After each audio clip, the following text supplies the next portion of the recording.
Good morning, everyone, and welcome on the Sunrise Safari. My name's Brent. I've got Phil on camera, and we've James and Andrew on the other vehicle, and Tara and Eugene in final control.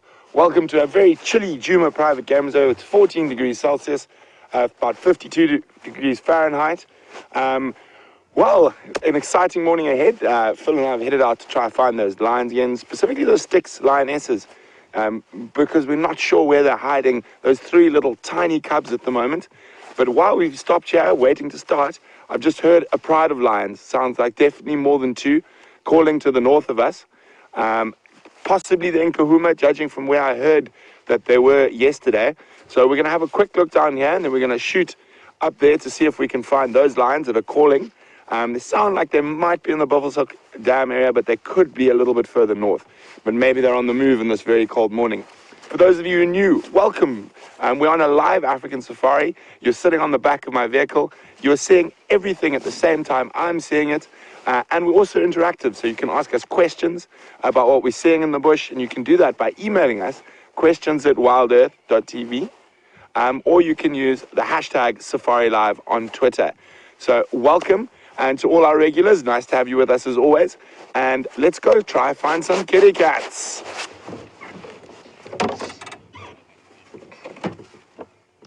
Standing by, James.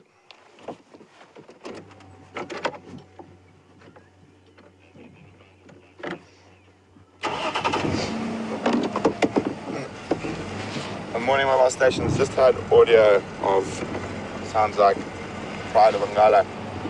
Towards Buffelshoek Dam, possibly north of the Tele boundary. We'll be following up.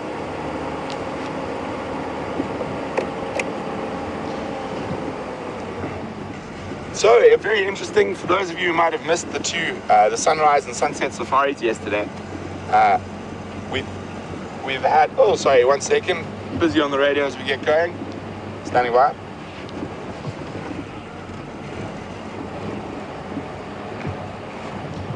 I just heard audio of Ngala. It sounds like north of Buffelshoek Dam, and I'm checking the last position of my timbers and sticks to see which direction the Nkonzo's going.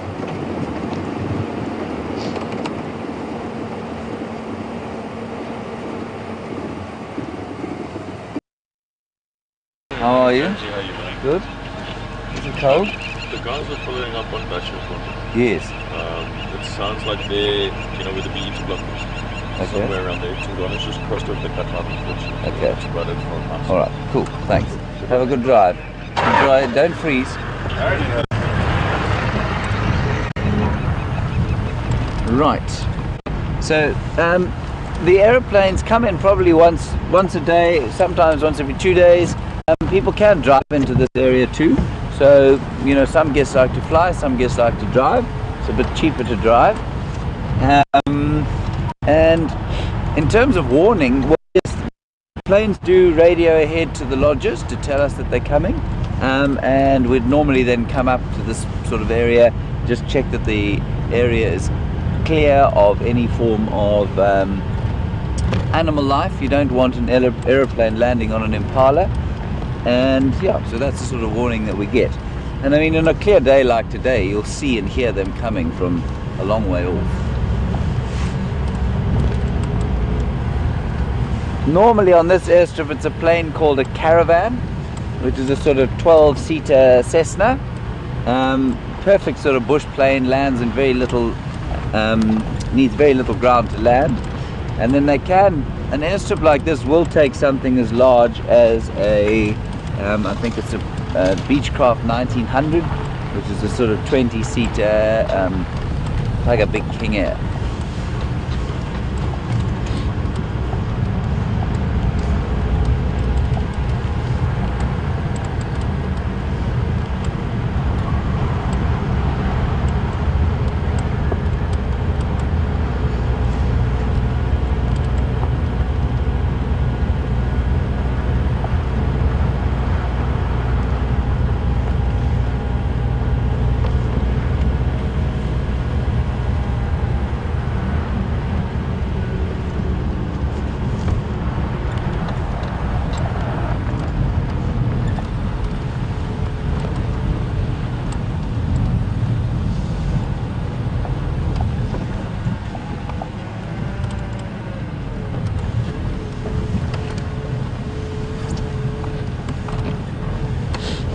Hello, Gilly in Milwaukee, Wisconsin. I imagine Wisconsin gets quite a lot colder than we are right now, but that you are possibly, hopefully, warmer than we are right now.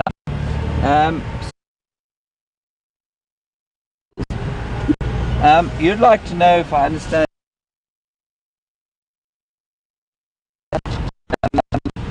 and whether it was all local. Yes, it was all local. At a very old school, and then I went to university in Pietermaritzburg for the first stint, and after that I went to Cape Town for my second stint. But all local. Just get out of the way here for these fine fellows in search of animals. Are you? Morning. How's it going? Good. Fine. Any luck? Nothing? Okay. Alright, well. You guys drive Shirley's? No, not yet. I don't think so. Are we on Shirley's? Okay, cool. we're a bit clueless. Good. This road, yeah. Okay. Okay, cool. Alright, see you. Enjoy your drive.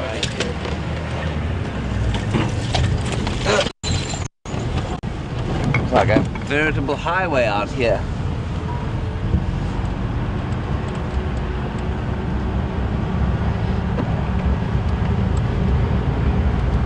Right.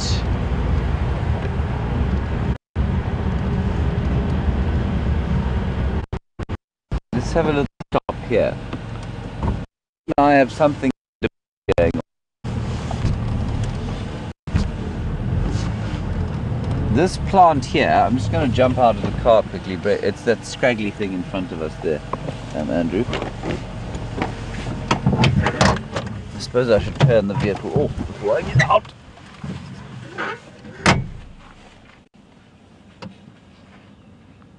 You also might like to note that I have two different kinds of mittens on today. One is Brent's, the other is Scott's. I think Scott must have got this when he was about 4 years old.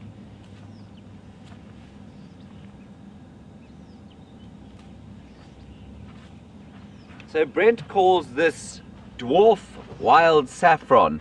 I've yet to find a reference to that form of plant in any book, so I've told him that he's made it up. Of course, he got very offended by that and chased me with a stick. And I think it's something called Vernonia. But what is indisputable is the amazing smell. And if it is called a dwarf wild sage, it's from this incredible smell. And there are lots of these sort of aromatic plants that grow along verges or along any disturbed area, and they're what we call a pioneer species. So before grasses will take over, these are the sorts of plants that will come in. And they're aromatic like this, not because it's nice for us to cook with them or drive past and have a smell at them, but because those aromatic oils tend to be very offensive to grazers, so they can survive in disturbed areas that have been overgrazed or perhaps driven over by vehicles a lot, and that's why they grow next to the side of the road quite often. And you'll find this all in many parts of the world. If you're driving through North America or even in Europe, if you pick some of the what we call pioneer vegetation, you can see it's pioneer vegetation. It looks quite weedy and it looks quite looks like it won't be there for long. If you pick some of that off and smell the leaves, you'll often find that they're I can hear a hippo calling in the background. You'll often find that they are aromatic and kind of smelly, full of oil. That is Vernonia. Right, back we get, plug ourselves in so that Tara can speak to me, or you can speak to me via Tara. Cover my fingers. Off we go.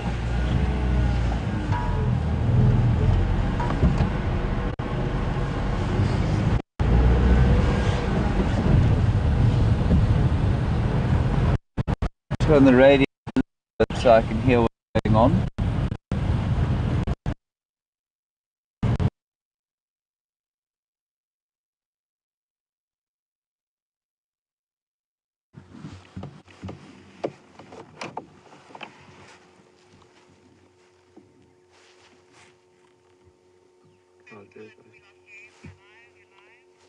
Welcome back, everyone. Sorry about that very quick transition.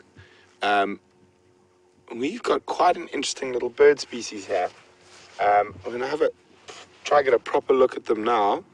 But welcome back. Cold. Unfortunately, the lions are calling to the north of our traverse here. So we're looking at some of the smaller things now. Where'd they disappear to? Let me just scoop forward a skosh. See if we can get another view of them. So I'm going to ask you to identify this for me. And depending on the one we focus on, just trying to see where they are. There's some just in front of us. It's going to be a bit of a difficult bird test because of where they're moving, but I'm sure you guys are up to the challenge.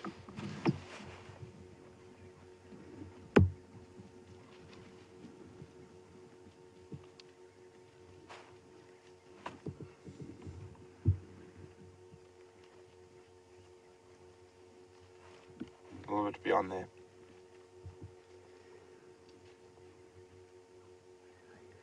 I just moved through. Let me try again.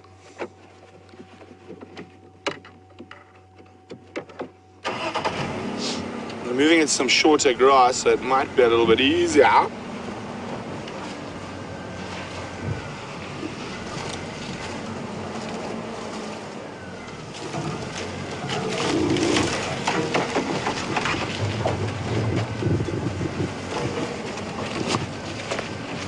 Zoom around.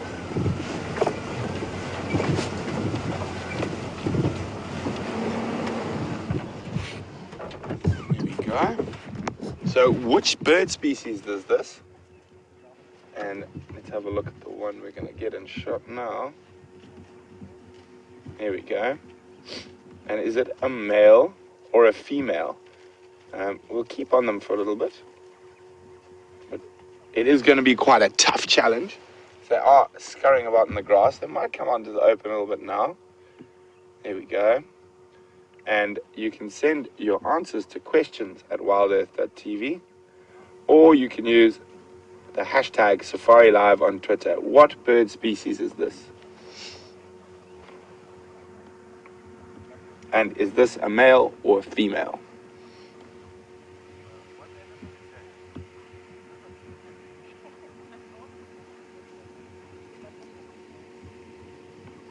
So there's a whole little covey of them feeding on the grass seeds early in the morning.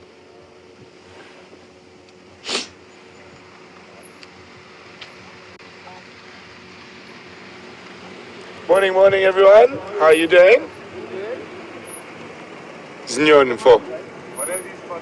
Nyoni, birds. We're looking at some birds. Enjoy, good luck.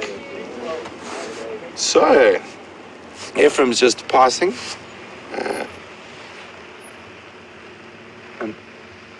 Oh, we've already got an answer and you guys are fast this morning.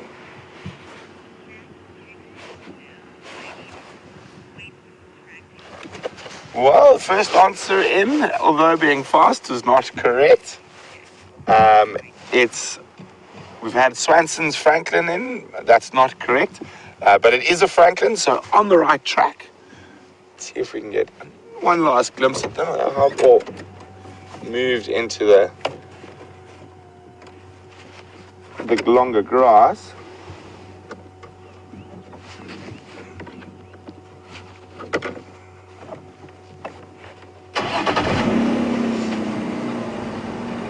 Oh, we've had another one in, says Shelley's Franklin.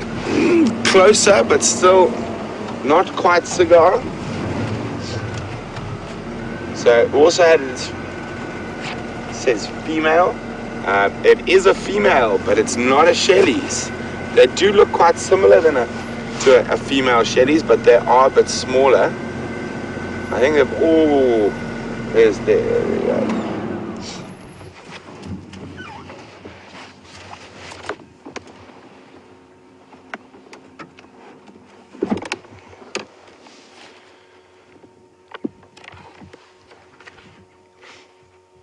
So I'm trying to see if we can spot the male. The male's a bit of a dead giveaway. That's why we decided to show you the female first.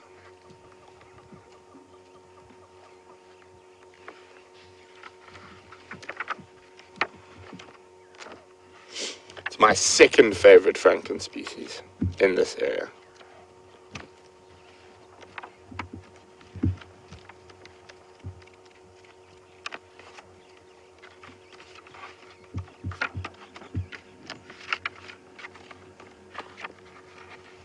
Oh, looks like they've all done a disappearing act. I'm just going to get the book ready. You can still hear a few of them.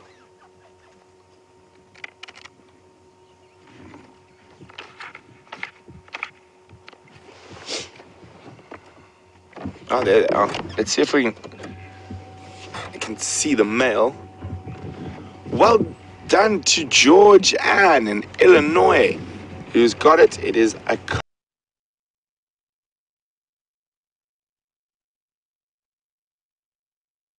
compared to the ladies.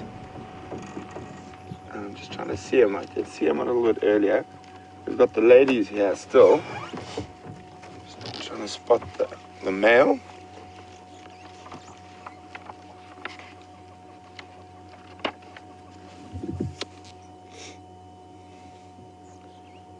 There's another female. You can actually hear them moving through the leaf litter. Every now and then they do these wonderful little contact calls to each other, just to make sure that the whole covey is together. And if we wait a little bit longer, that male might move out of that thicket at the back. I'm keeping my eye out.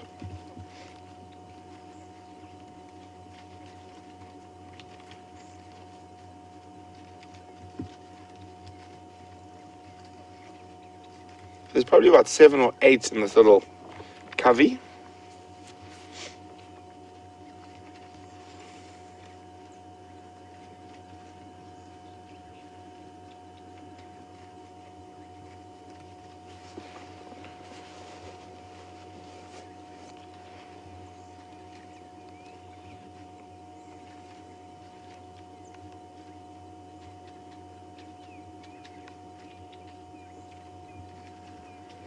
Just watching for the male now. He's at the back, just to the left of where you are there, Phil. He might pop out. There's another female.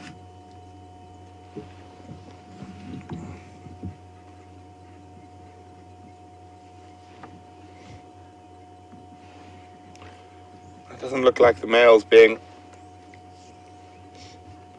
very helpful this morning.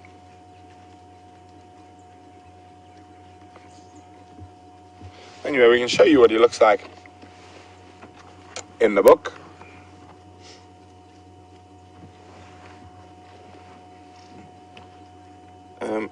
Phil thinks he might have spotted him behind there. Let's have a look whether that's the male. Aha. Is that him? I can't see just yet. There we go. There's the male. You know, that very sort of dark crown and sort of rufous or orange, almost a burnt amber orange head. Very, very pretty little bird. The smallest of the francolin species that we get here. Good spot, Phil. There we go. You can see that head of his, and it disappears.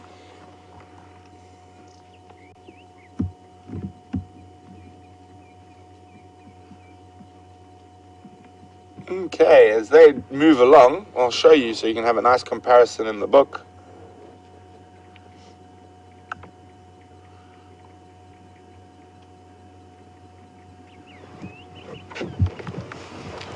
So there we go. Number 3 here.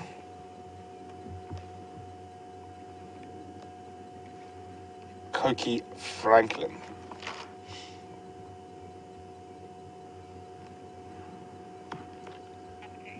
So there's the male. You can see that really nice burnt orange head with a darker brown cap, and then the female with those beautiful white and black facial markings. The reason you can get confused with the Shelleys is you can see they do have that, also have that white sort of throat around and black around the throat.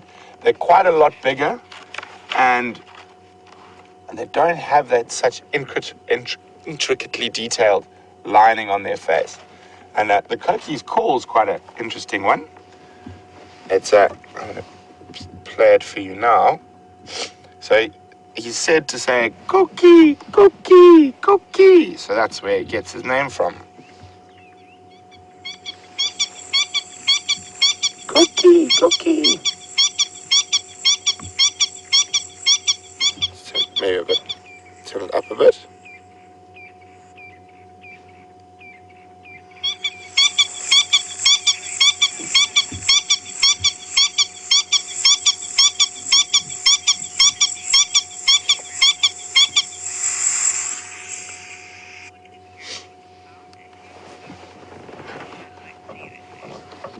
Sorry, apparently we had a few little sound issues with the satellites. We apologize profusely for that.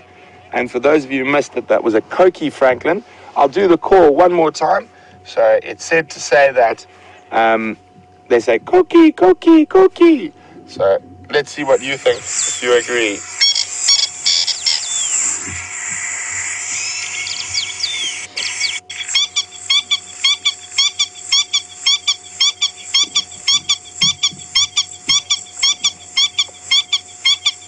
So there we go, a Coquille Franklin, one of my favorite little guys. So I just heard an update on the game drive radio. I just want to double check. It's off our property owner. Just double check if that sounds like it's coming towards us. Anyway, there. Quite far away, so we're going to head on down to the sort of northwest corner where we had that last report of Sindile. Checked the boundaries here. The lines have definitely crossed out. So we're going to head, at the moment we're heading almost due west.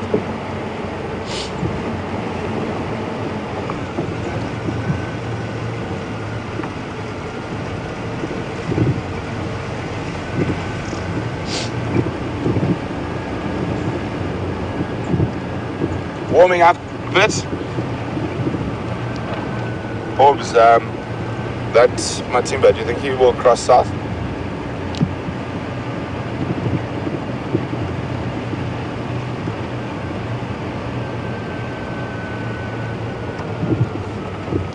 Okay, copy. Thanks very much, Orbs.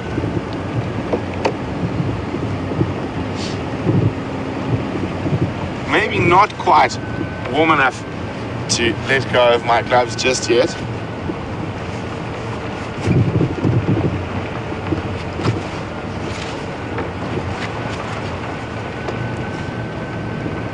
But a beautiful winter's morning.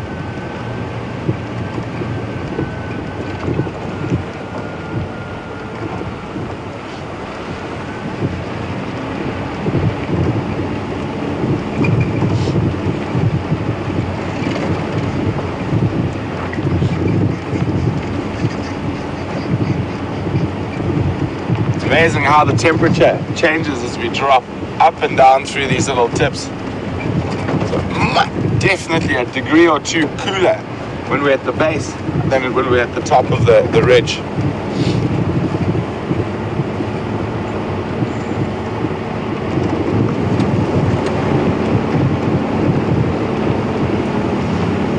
But you can see on the skyline there that layer of sort of dust and smoke above the higher altitude in the blue sky, and that is very indicative of this time of the year.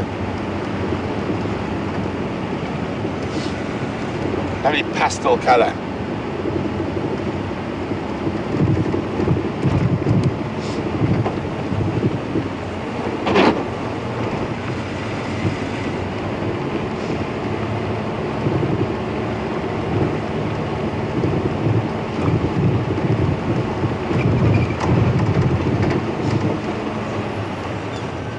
Well, while we slowly meandering down this long straight road, we've got a nice tree in front of us here.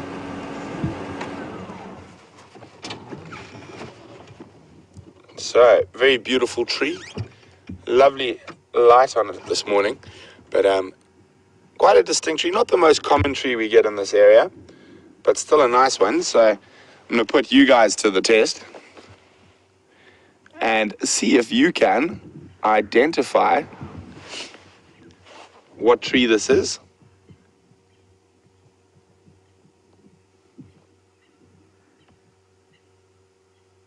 Very distinct bark.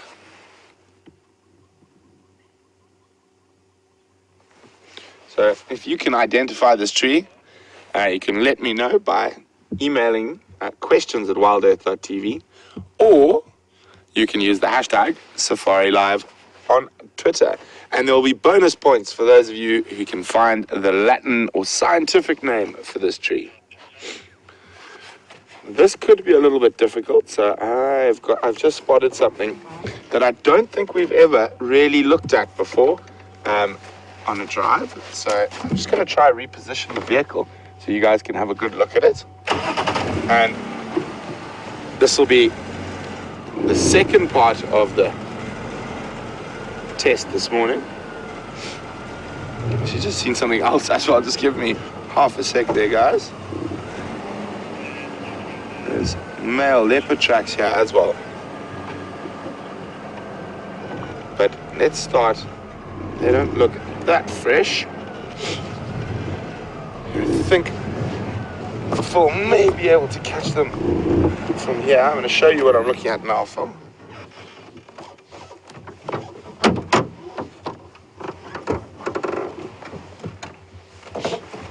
You see these tiny, tiny, tiny, tiny tracks? Can you get them there?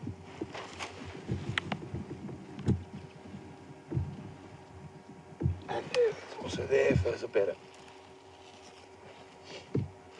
Let me just have a look what it looks like on the screen. There we go. I'm just going to try and find something to give you reference to size with these things. Let me just take my binoculars.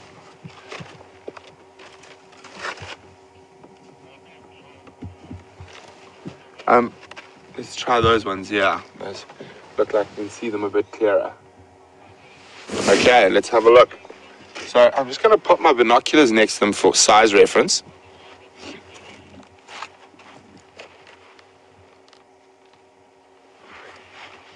So you can see how incredibly tiny those tracks are.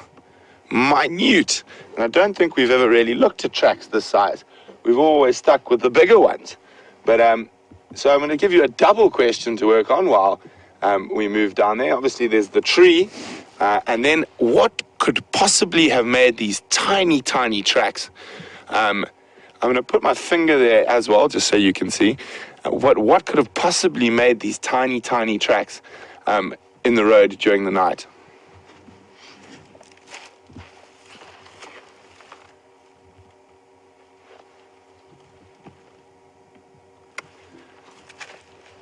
So you could see there that literally the one track is smaller than the track was made by me just touching my finger in the sand. So a minute little animal.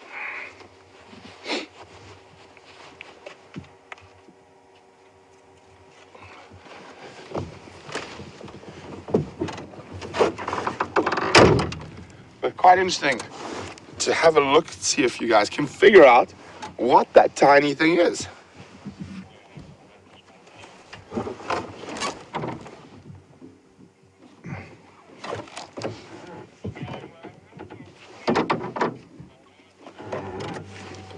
Okay, let's continue on.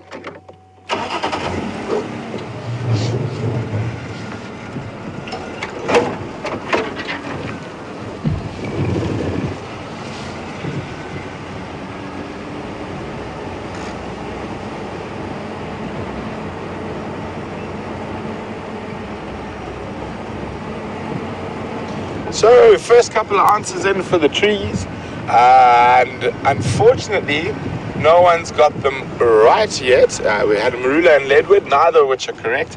And if we have a look, there's actually a magpie shrike sitting in a smaller version of that tree. Same species of tree, just a little bit of a smaller one, but with magpie shrike at the top. And getting warm in that nice early morning light, sitting on top.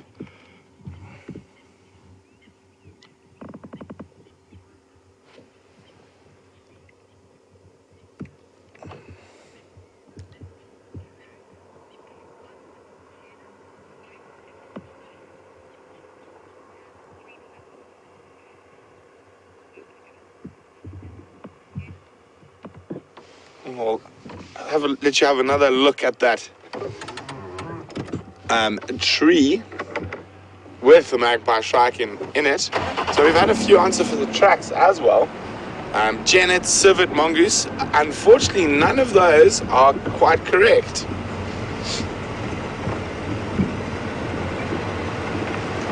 Morning, morning. So I'm just going to go through a dip here as we possibly have a little bit of signal issue, but I'm going to shoot straight through it.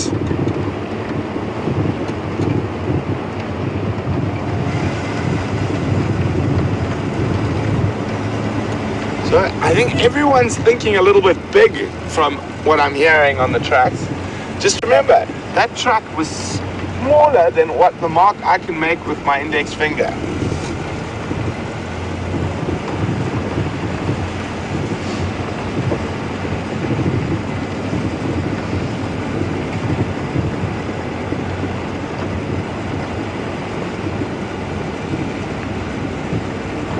Well, we're now getting to a closer.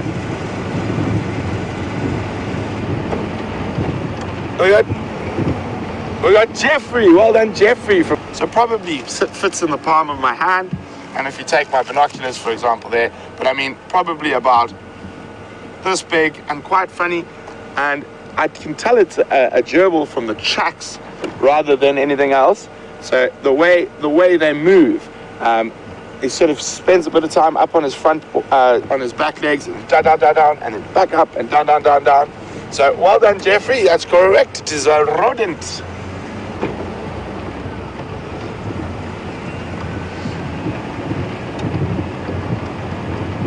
Oh, well done to Gilly in Milwaukee, who also got it correct, and she guessed gerbil. Well done. It's nice to actually have a look at some of the really tiny things from time to time. And I just thought, I don't think anyone's actually ever stopped and looked at some gerbil tracks. So they were so nice and fresh in this crisp early morning that I thought it was definitely worth having a look.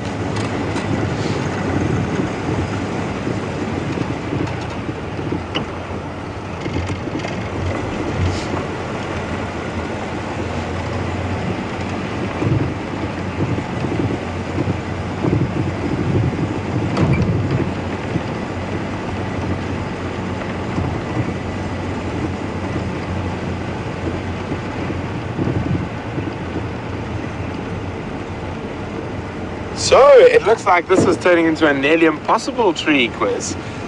What I will do is I'll keep waiting for some more answers, then I'll go have I'm pretty sure on one of the next ridges there's one a bit close to the road, so we can actually get a branch and have a closer look. But keep trying, guys. Before then someone has got it right.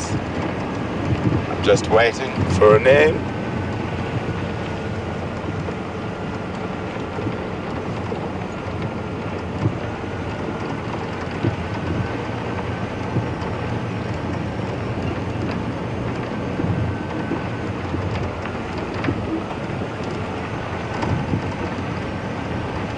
Well done, Joanne. Jewel, apple leaf. That is the correct answer. It's also sometimes known as a rain tree. I'm just going to go through this dip and I'll chat about it again once we're through.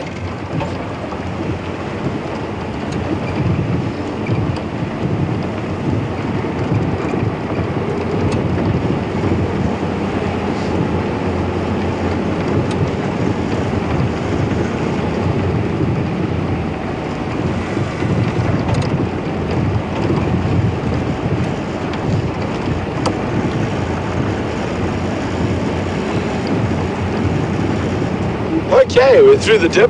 So it's called an apple leaf. I grew up knowing it as a rain tree rather than an apple leaf for a couple of reasons. It's said that the leaves look very similar to that of an apple tree. I've never seen many apple trees, so I'm not sure about that. But the name I know it by is a rain tree, and there's two reasons for that. The one is that there's a very specific type, very small insect, especially towards the end of the dry seasons, around October, November, called a spittlebug. And I think if I remember correctly, the one that feeds off the apple leaf is called a Tipuana spittlebug. I might not be 100% on that. That could be the weeping wattles one. I'll double check on that a little bit later. But what happens is this tiny little spittlebug, another nice name for them is a frog hopper beetle. So they've got very developed back legs, and they're shaped almost like a rose thorn, but not quite as sharp, obviously. These hugely developed back legs that enable them to spring vast distances for an insect of that size. And what they do is they suck the sap out of the leaves and the stems of the leaves of that tree at a rate of knots. And they almost expel a drop a second when there's a lot of them. And what that does is during some of the old days, people used to stop underneath those trees and they'd think it was raining. Sorry, I just got to check. False alarm. They would think it was raining from the drops from the spittlebug. Also, when the wind blows, the leaves, I'm going to see if I can find you some now. The leaves make the sound like rain on a tin roof. So one of my trees that reminds me a lot of my childhood, a lot more of them in northern Botswana than here. Also, one of the things you learn very quickly when you live in a place like northern Botswana is you never build your camp or your house under one of those trees. They are very prone to falling over.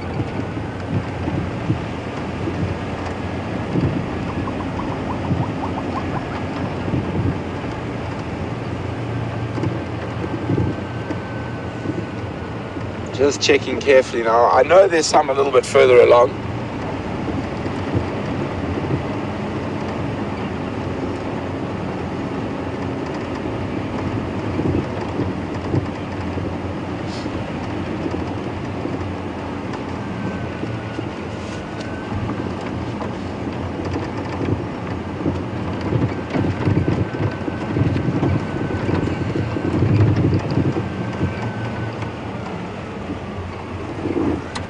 So we're going to cross across to James while we try and move into that area where Sindile was last seen, and we'll try and find a branch of that apple leaf or rain tree for you so you can hear the noise, and we'll be back with you a little later and drive.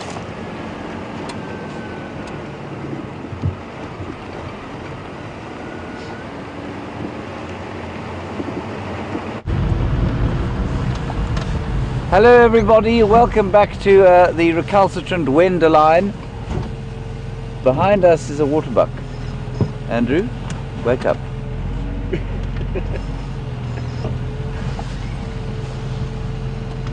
So we're just going to move very slowly. He thinks we haven't seen him, of course. There's a beautiful waterbuck bull there. I only noticed him as I turned round and looked into the lens.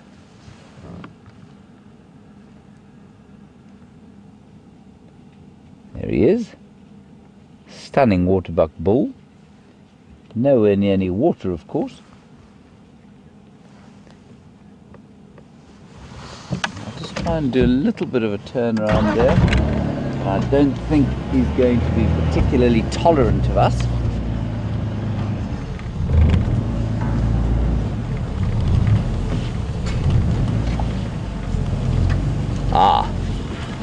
Now Andrew, I want you to film me taking my pleasure.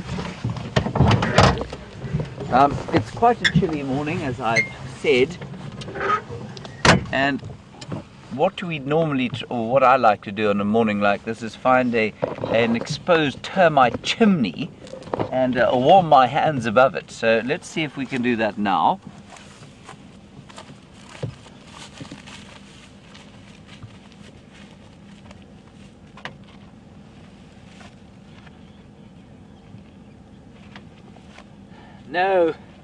No, this termite mound has been closed off, possibly to avoid the cold. That's what I remember to tell you.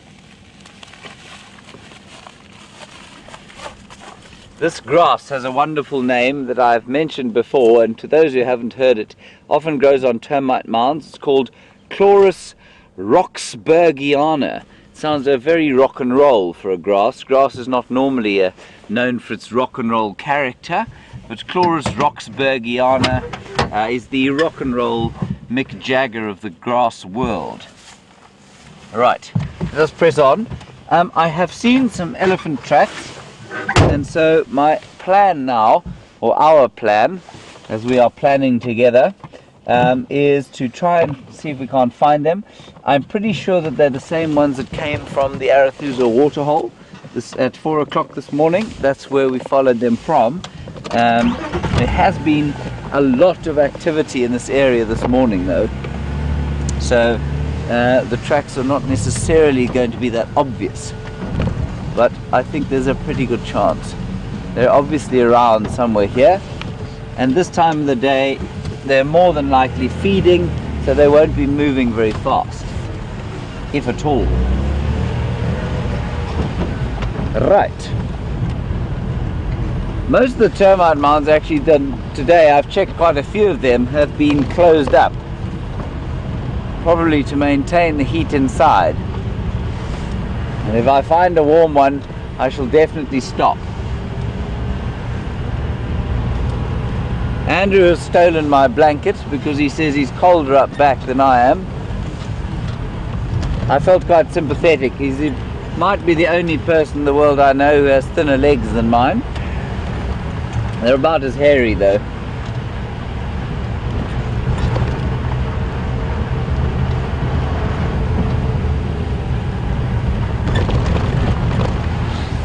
So from animal wise, it's been a pretty quiet morning, but we can just start to feel the edge of the cold coming off the atmosphere.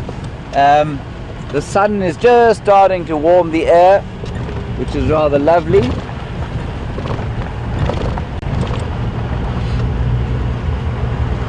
So after not too long, we'll be peeling off the layers.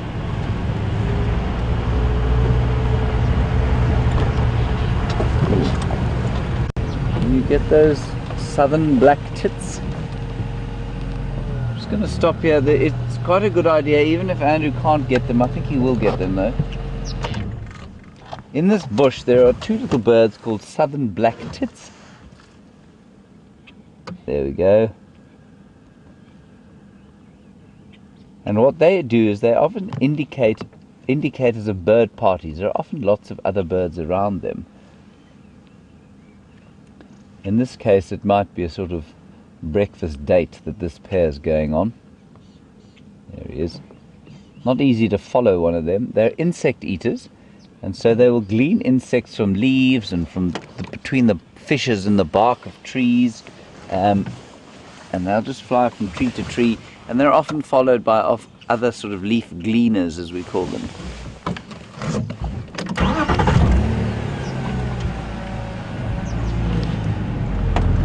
That's the southern black tit.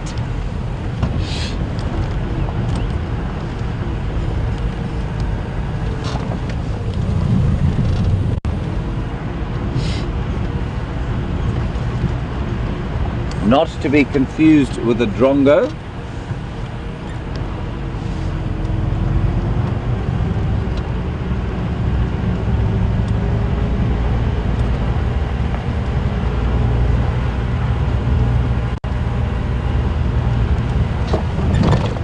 Get these, I'm not sure we can get them. There are a whole lot of grey-crowned helmet shrikes here. Get them, Andrew, they may fly. See if you can. There you go, well done. So that's a flock. I love these little birds. They're quite they've got quite a similar sort of social structure to wild dogs almost. They have a breeding pair, and the breeding pair will obviously lay a clutch of eggs and then start to raise them, and then they will keep that clutch of eggs with them for the duration of the next year, after which they'll kick them out and they'll go and form their own flocks, so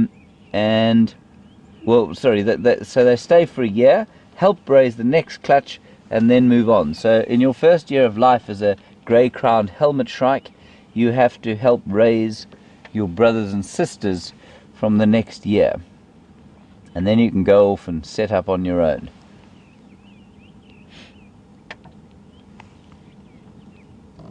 It's quite an interesting strategy. It's called communal nesting.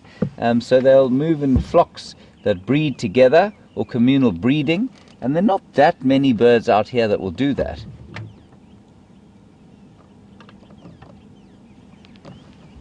They nest in tree holes as far as I'm aware, and also little insect gleaners. That rather rasping call you can hear is the call of the grey-headed bush shrike. Grey-headed bush shrike is a beautiful bird who's got two calls. One of them is that horrible rasping one you've just heard, and the other one gives it its colloquial name, or its colloquial Afrikaans name. There it is there, Andrew. Number 2 is the grey-headed bush shrike. Beautiful bird, and its Afrikaans name is the spookvoël, which means ghost bird, and that's because of its other call, and it goes like this.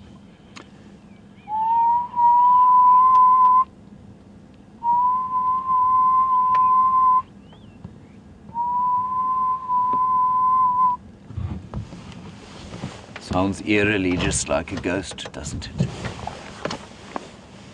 So there's quite a lot of little bird activity going on here, possibly as a result of the presence of the southern black tit.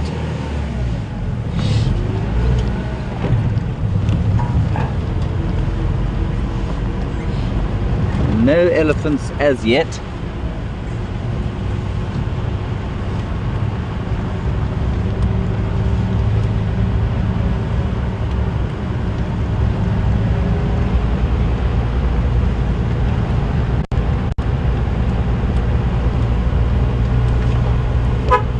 Oops. I just hit the hooter by mistake.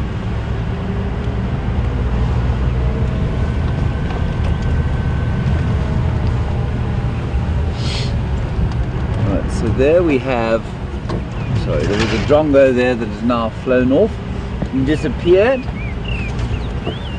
There he is.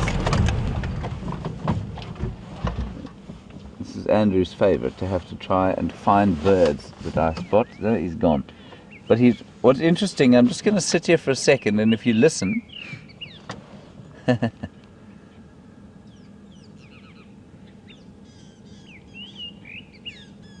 now the two birds that you can hear that are both drongos imitating other birds.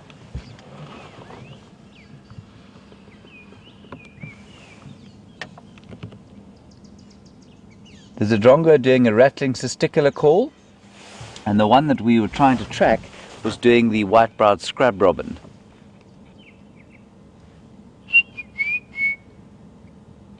It was doing a poor imitation, but it was definitely imitating that, and another one behind us doing the rattling testicular.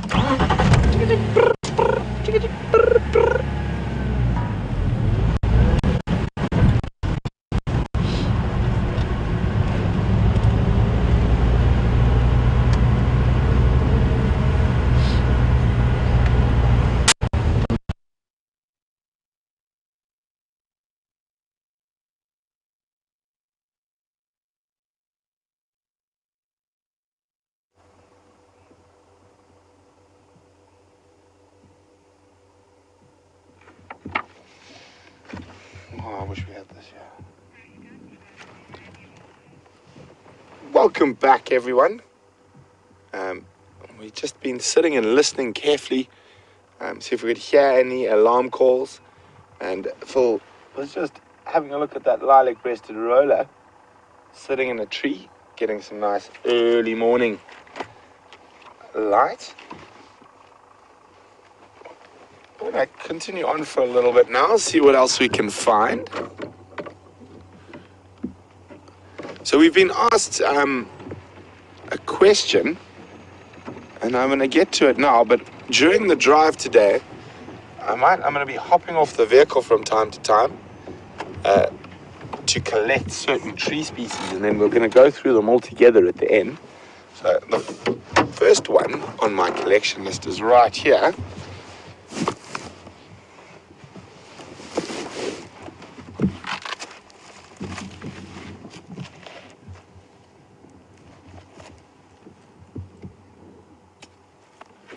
So there's the first one. I'm not going to tell you what it is yet, but we're going to collect all of them. Pop that down there. Warmed up quite a bit. I think I can lose my blankets and some of my other paraphernalia.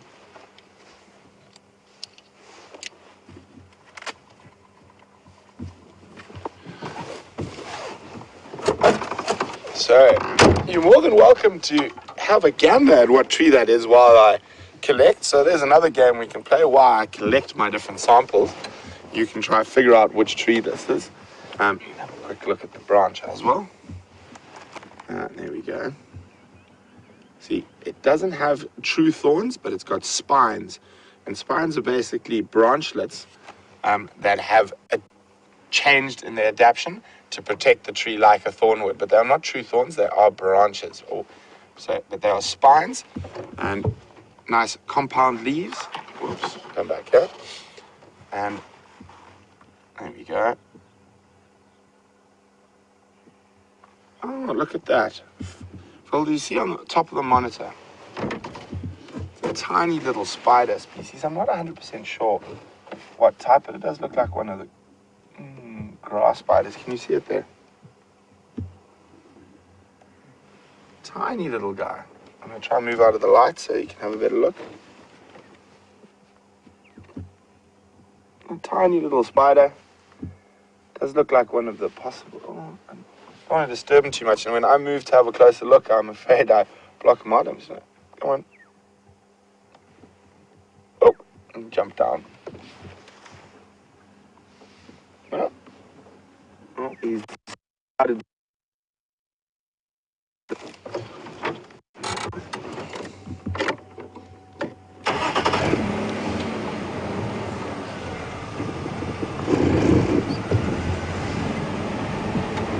So, as the morning warms up, it's becoming really, really beautiful. Or more comfortable for me, at least. Don't have to feel like I'm a snowman.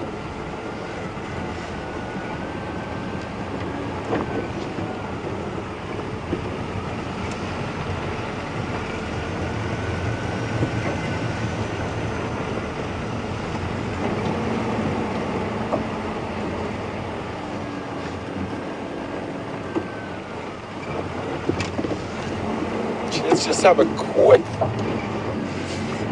look at that open area that leads up to Sydney's dam.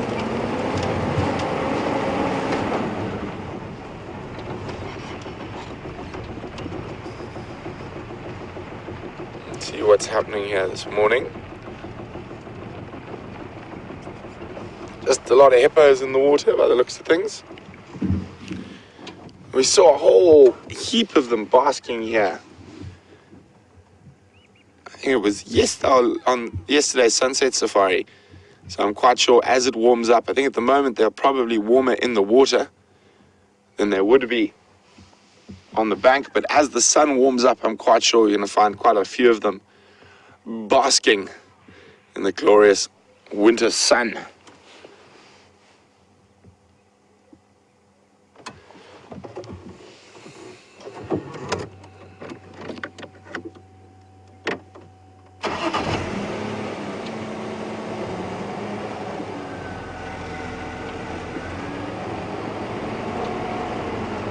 don't worry, I haven't forgotten. I'm still keeping my eyes open for a nice rain tree or apple leaf. So we are in the general area that we had that report about Sindile. Now this is just to confuse me, obviously. There are lion tracks here.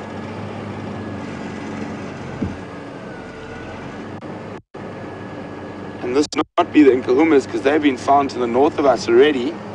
And it definitely wouldn't be the Sticks because they've been found to the south of us. And we're right in the western, northwestern corner. So I wonder which lions this could be.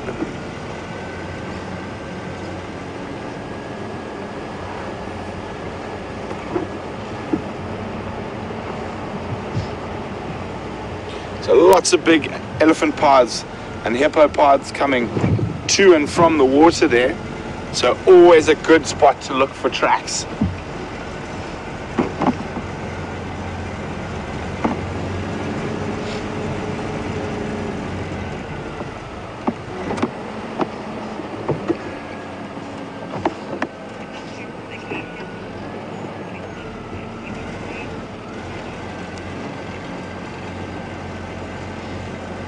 Just check this big path here. Looks like quite a few elephants passed through here during the night, and some buffalo. If you just show everyone here quickly.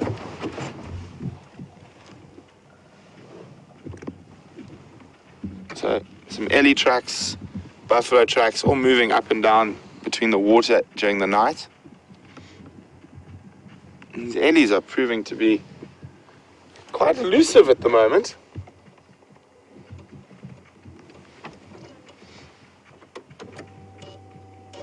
Yeah.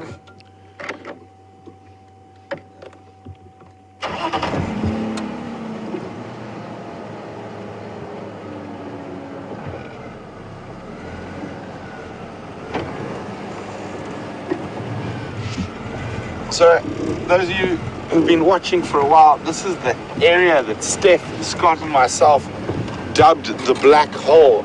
So we had so many tracks coming in here, but we had great difficulty finding anything while we were here. So hopefully it has changed and it is now a beacon of shining light.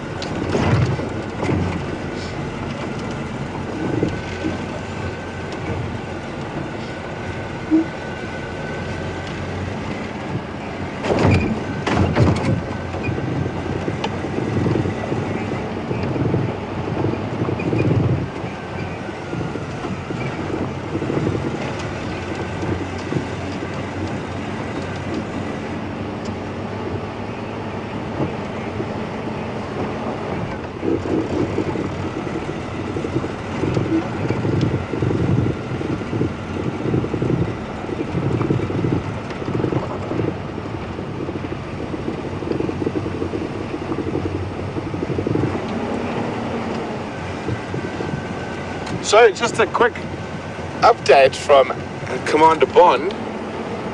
He has got all your messages. He is aware and he is on standby. So fingers crossed. I'm not going to reveal for what just yet, but fingers crossed that you are able to join James for a very exciting surprise.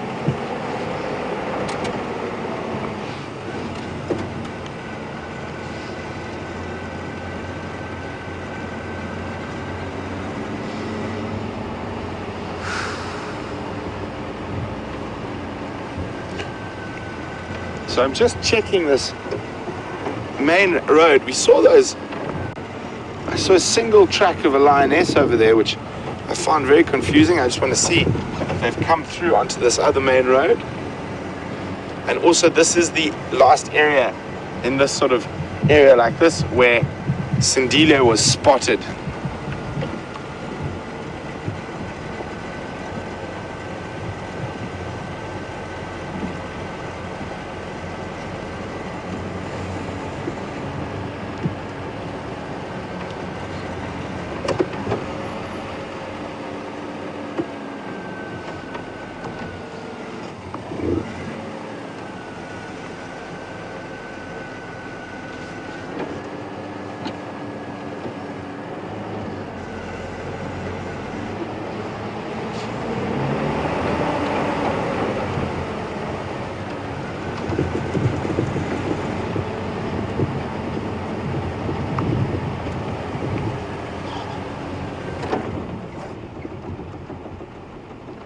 just thought I heard a squirrel alarming.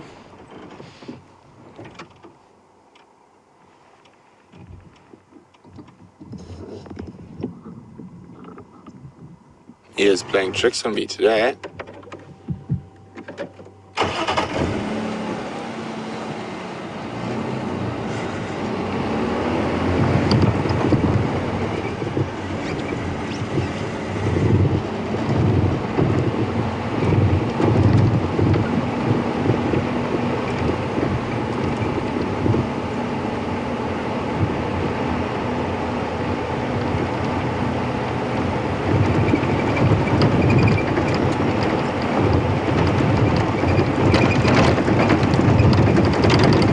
The problems with these main roads is that they get quite a few corrugations, so I will try avoid them as much as possible.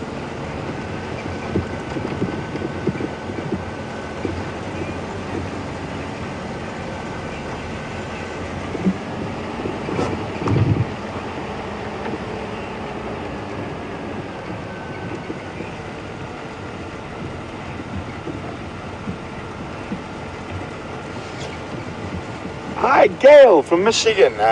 James has been chatting about what type of aeroplanes would land on the Arathusa airstrip, and Gail would now like to know whether Scott, James, or myself are in the possession of a pilot's license. Unfortunately not, none of us do.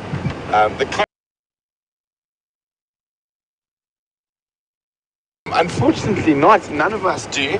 The closest thing I can say to, well, myself having a pilot's license is my mom. My mom is a pilot, and she used to fly those little bush planes in northern Botswana.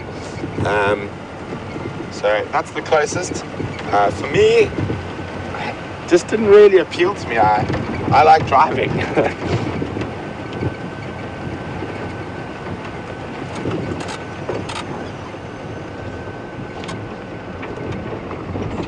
I would like to get my microlight license though, on the other hand.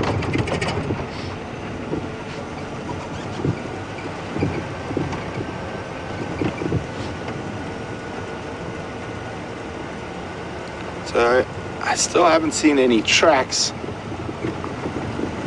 It's possible he stayed in these quarry thickets to the east of us here.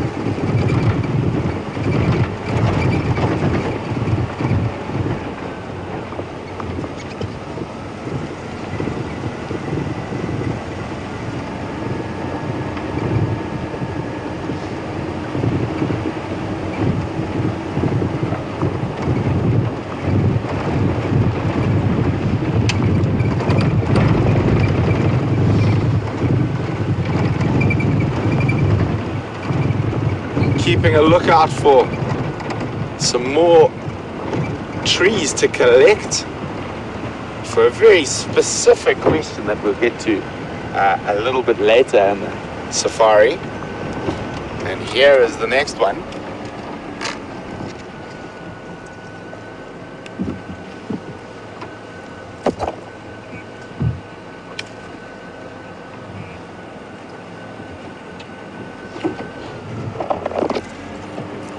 So it's going to be a while before we get to that quiz. There's still quite a few other little tree species I'd like to collect. So while we continue to search for Sindile and some trees, we're going to pass across to James and see what Commander Bond has been up to.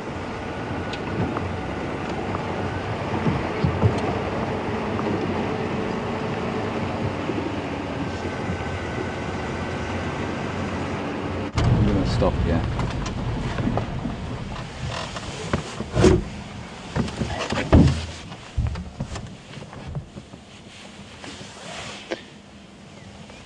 Hello everybody. As you know, many of you have seen the wild dogs on the Arathusa camera, and the bad news is that they have headed south out of an area that we are allowed to go into. So unfortunately we can't follow them. There are about 7,000 vehicles trying to follow them at the moment, so I'm not actually that upset about it, but for the fact that I wanted to see them.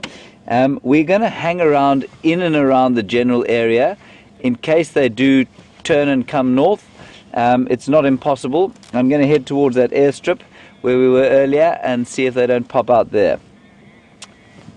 Sorry, 1 second.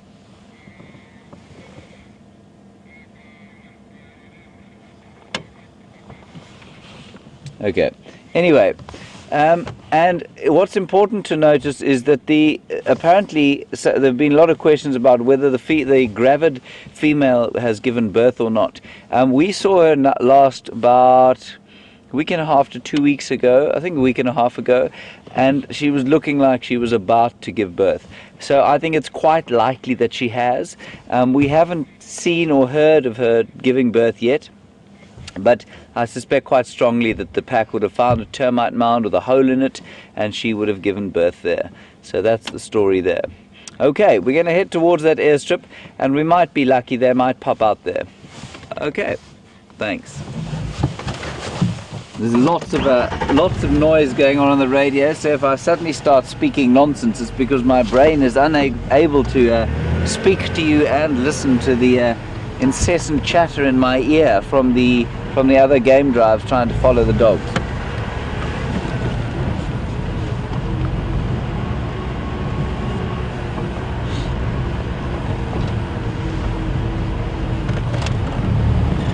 Right. Andrew is in tears. I'm in tears. I'm sure you're all in tears. Take my gloves off. Don't care if my hands freeze.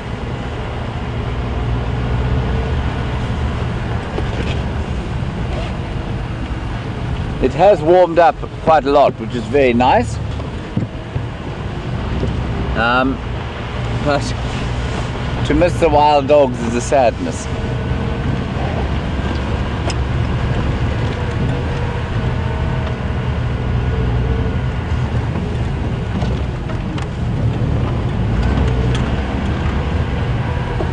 I'm just going to have a quick listen and just check on my map as to where they are. I can hear where they are and make sure they aren't coming north.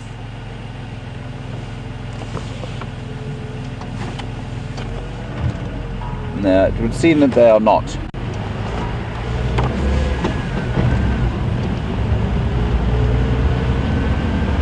Right.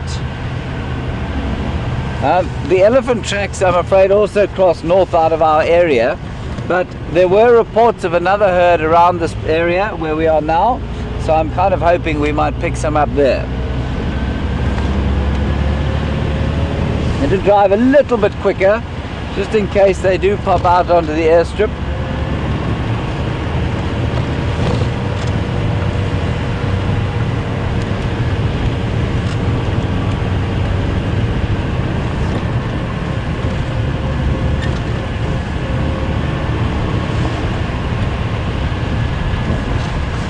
William, you ask a very interesting question and I'm not sure that I can answer it. You want to know why it is that the fork-tailed drongo has a forked tail. Just trying to think if it confers any flight advantage. I don't believe that it does confer any flight advantage. You know, there are a lot of bird designs that are decorative, and they're decorative for the purposes of attracting females. And so sometimes there are some sort of what we call sexually dimorphic characteristics, except, no, I'm talking rubbish now because the females also have a forked tail. William, I don't know why drongos have a forked tail. I'm going to have to plead ignorance on that one. You do get a square-tailed drongo, which has a pretty square tail. So I'm afraid I don't know. Very good question. I'll try and find out.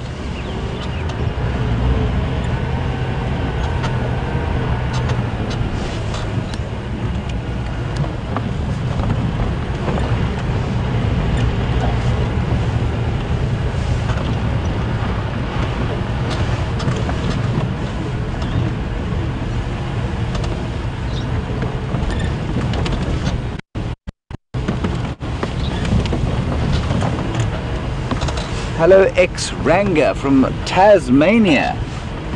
That's a long way from where we are now. Probably quite chilly. Home of Ricky Ponting.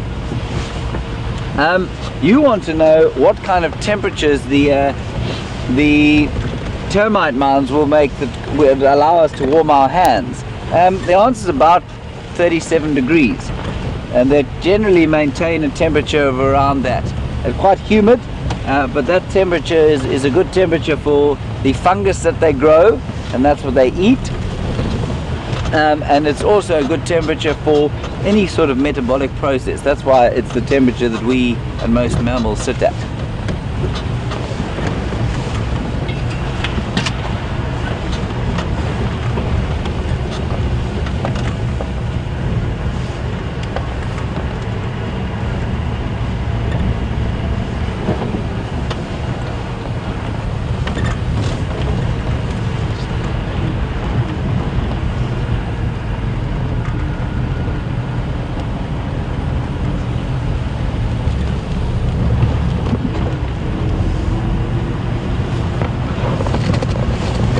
William, another lovely birding question. You're obviously an ornithologist of some repute.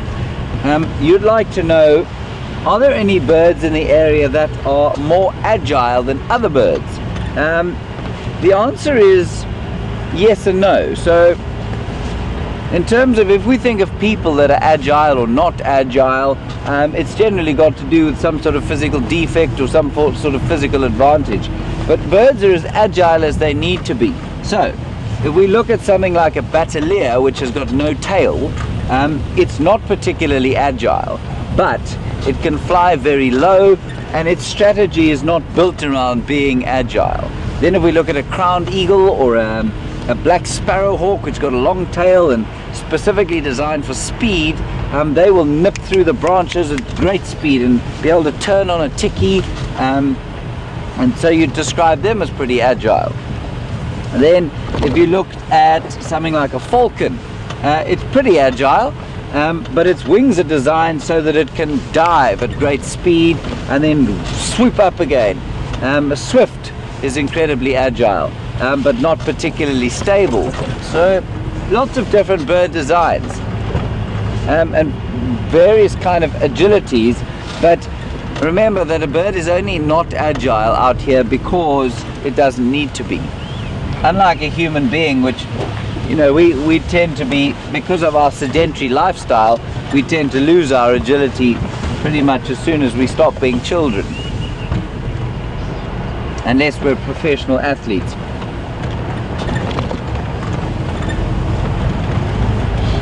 And if you'd ever seen Andrew and I on the touch field, or the touch rugby field, you'd know that we weren't professional athletes.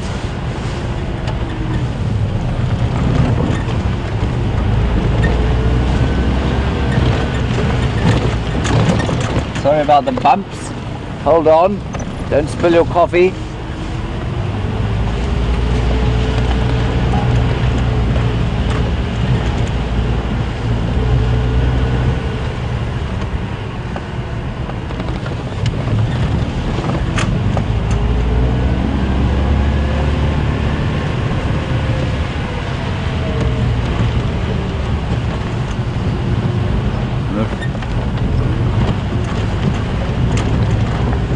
Still trying to follow what's going on with that sighting on the radio, but it sounds to me like it's almost gone silent, and I think that's because they've crossed onto another reserve where they use a different channel.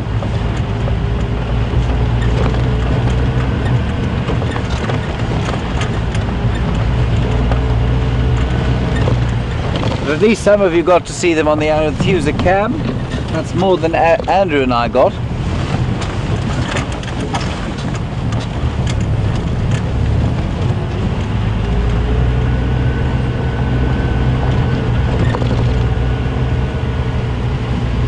And the presence of dogs in the area might also explain the lack of antelope.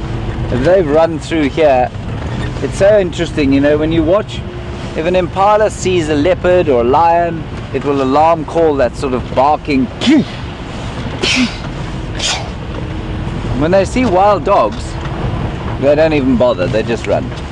They don't alarm call, they just take off at 100 miles an hour.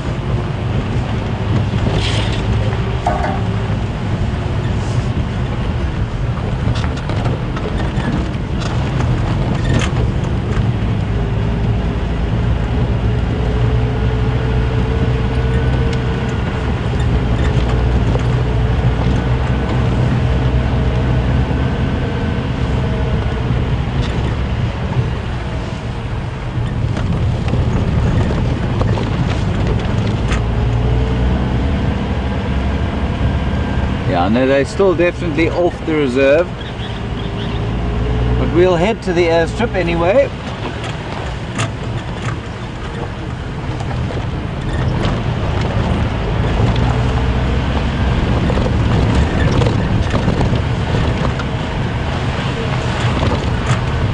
There are some impalas. Stop and have a quick look at them with a water buck.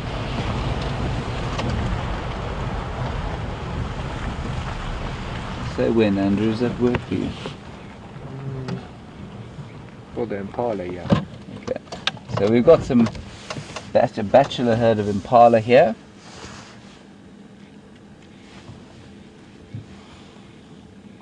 And all these bachelors, oh, there are a couple of females there too, but you can see the bachelors are tolerating each other's presence now. And the females are all pregnant, if they're going to be pregnant this year. We all have little baby impalas growing in them for the next 6.5 months.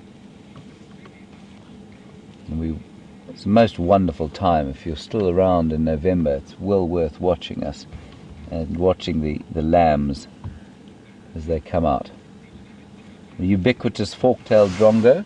And thank you, William, for pointing out that I don't know why it has a forked tail. I must find out about that. And there is a waterbuck. There are two of them actually. There's another one just in front.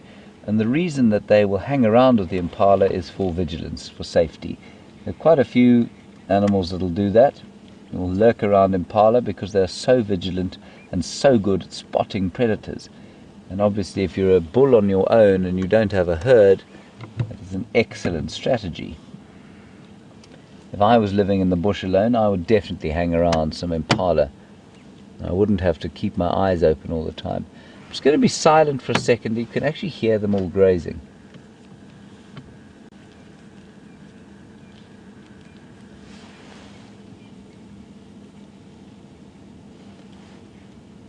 You can just hear their little mouths tearing at the fresh shoots that they can find. Not many fresh shoots at this time of the year, so they'll browse quite a lot at this time of the year, will the impalas.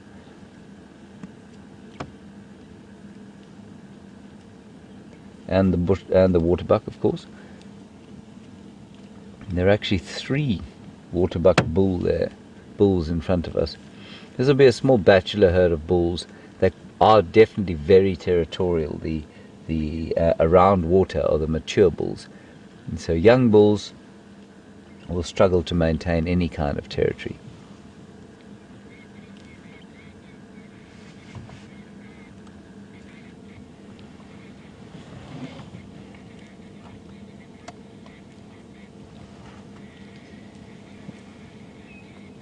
Right. Just going to sneak a little bit forward just to keep you updated. The pack of dogs is still, I'm afraid, far off here.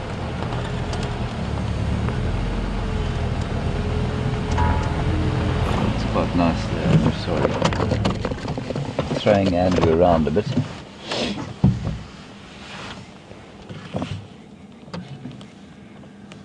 There we go. He's actually a fairly magnificent bull, this. I suspect because of the there are 1 or 2 sort of water holes on this reserve, but I suspect because there are only sort of 1 or 2, you'll probably find a big territorial bull somewhere around each, and even relatively mature bulls like this one we're looking at now will be forced into some kind of bachelor herd where they will have to live with the boys because it's just too difficult. There's not enough sort of in the way of separate water holes for them all to have a territory around.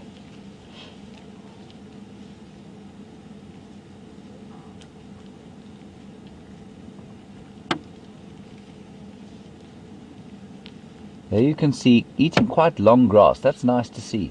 They don't. We often wonder which pieces of the grass they eat, and if you look carefully there, they're not selecting any of the stalks on which the seeds grow. So he's selecting specifically the leaves. They are dry, but they are the leafy part at the bottom of the grass, or a little bit higher up from the ground than the impala might feed. And remember, the drier the grass gets, the more crucial becomes the need to drink.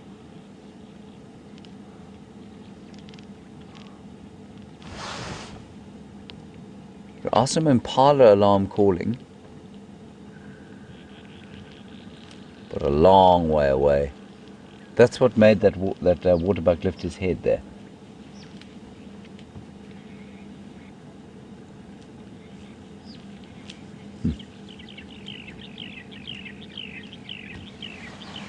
Beautiful bird song now, as the sort of relaxed nature of the midday, of the mid-morning, starts to infuse the bush around us.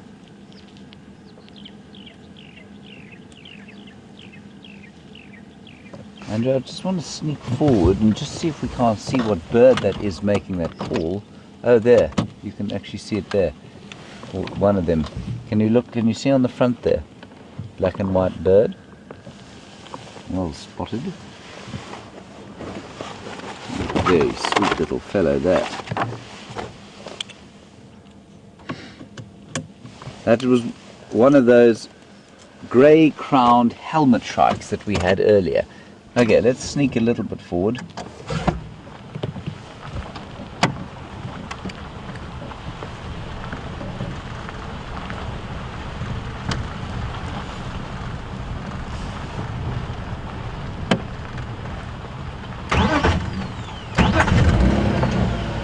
Right.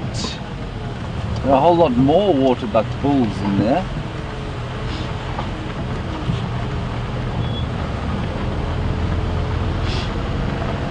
We'll go past them now. It's a real old bachelor group of these chaps.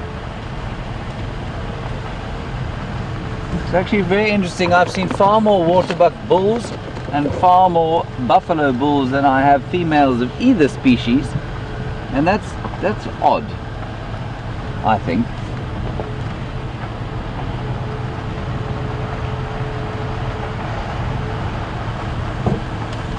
There's a little raptor up on that dead log, that dead tree there, Andrew. Can you see that? I see him. Oh, that's lovely. I don't know how close in we can get. Is that it? That's how close I can get, yeah. Sorry, that's as close in as we can get. That is called a lizard buzzard. Lizard buzzard. Unsurprisingly, little meat-eating bird that eats lizards, amongst other things. I'll show you a picture of him for those of you who can't see him properly. You see the lizard buzzard. I'm going to have another look in case I'm telling you a lie, which I think I might be. Yes, he's so fluffed out that it's because of the cold. I think I have lied to you. I apologize for that. He is in fact a Gabar goshawk. Is he? Yes, I think he's a Gabar goshawk. Ooh dear. I'm getting myself confused here. I'm going to have one more look with my powerful binoculars, which are not quite powerful enough. He is a lizard buzzard, that is correct. Looking for lizards.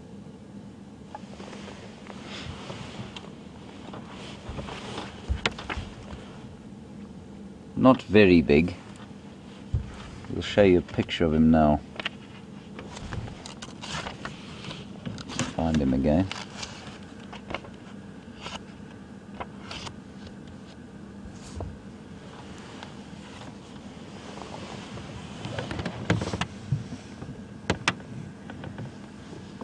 And there he is.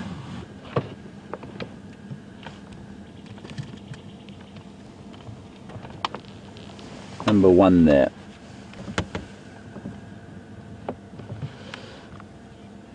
That's him there. Pink legs, pink beak, important distinguishing features. He's barred from his chest down, and he's pinkish legs and beak, and cere. The cere is the top of the beak. where the nostrils are, and that's what he's got.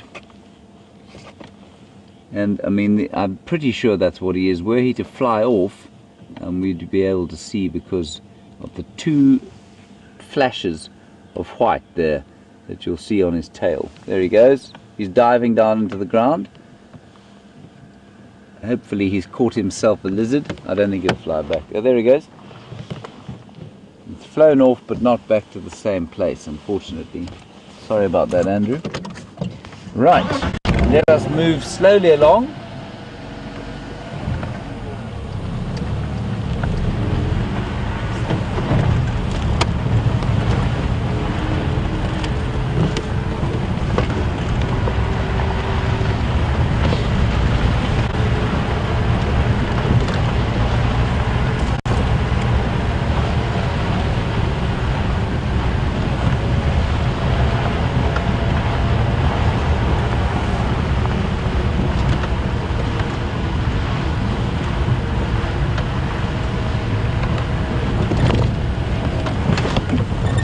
Hello Derek on Twitter. You postulate that perhaps, and this is a good one, I'm just not entirely convinced of it.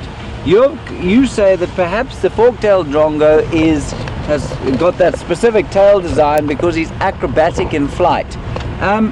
He is acrobatic in flight, but so is the square-tailed.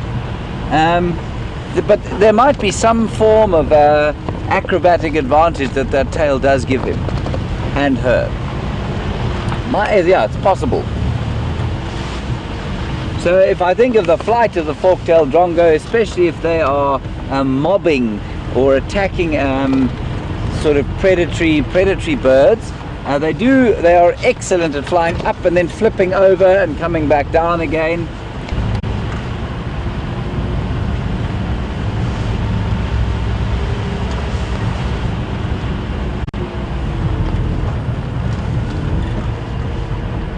Okay, right, now we're going to drive to the southern end of this airstrip and see if we can't maybe pick up the dogs. I'm pretty sure that they're still south of us.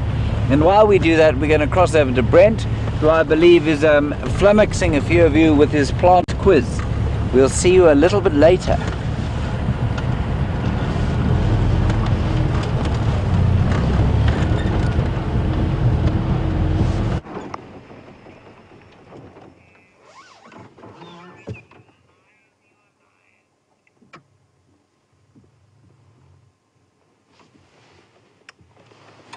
Welcome back, everyone. We're still on the hunt for some of the remaining tree species. We got one more, I think, that's going to sort of tie up with the other two. So we're going to keep looking for that. We are still checking this area that possibly Sindile could be in. I haven't seen any tracks yet, unfortunately, though. But we will keep checking.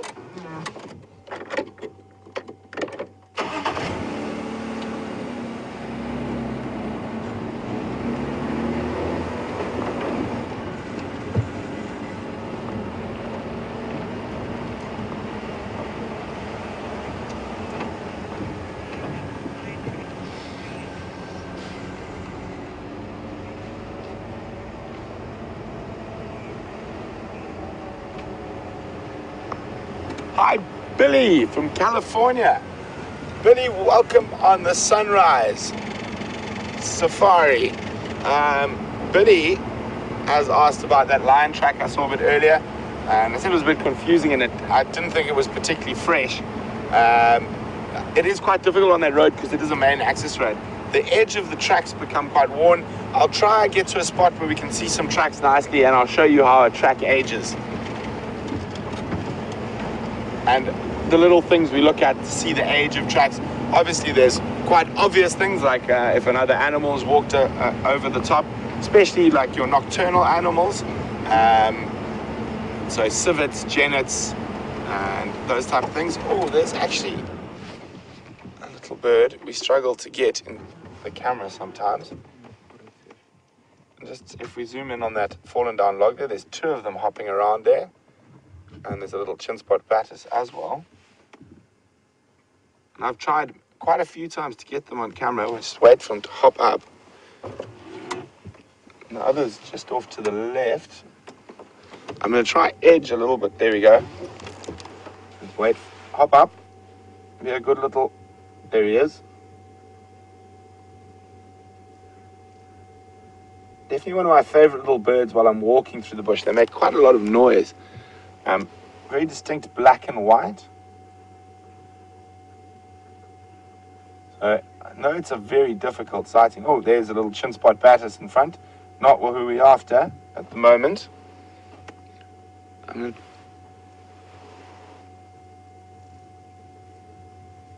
Try edge a little bit there. There, you see him flapping.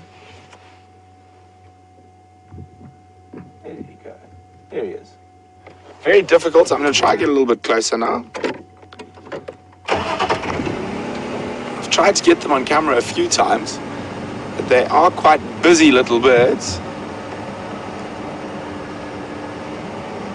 And normally always in pairs, and the other one has flown off already. And so is that one, but there the two of them are. In that tree at the back there. There we go. There he is. Oh, to the right, took off. And there, up to the right.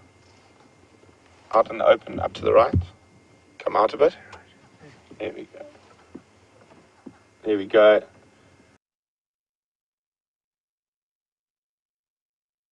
There we go. That's definitely the best view we've had of this bird. I wonder who could tell me what this bird is. You can see he's looking for insects and spiders, checking very carefully. Very busy little birds. This is definitely the best sighting I've had on them since I've been on the live drives. Because they are so busy, they're quite often difficult to get into the shot. Chum. So you can see he doesn't sit still for very long. See if I can try to get it to come a bit closer. There we go, top of screen, top of screen. There we go. Psh, psh, psh, psh, psh, psh, psh. Psh, psh, psh, psh, psh, psh, psh, psh. Pss, pss, pss, pss, pss, pss, pss, pss. No, not paying any attention to my alarm calls, continuing feeding. If you do know what bird this is, let me know. You can do that by sending your answers to questions@wildearth.tv or use the hashtag Safari Live on Twitter.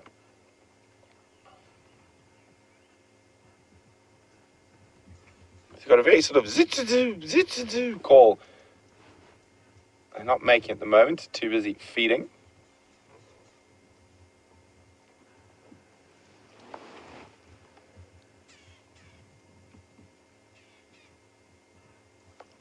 Oh, and off it goes. Well done, nice foal. So, I wonder who knows what that one is.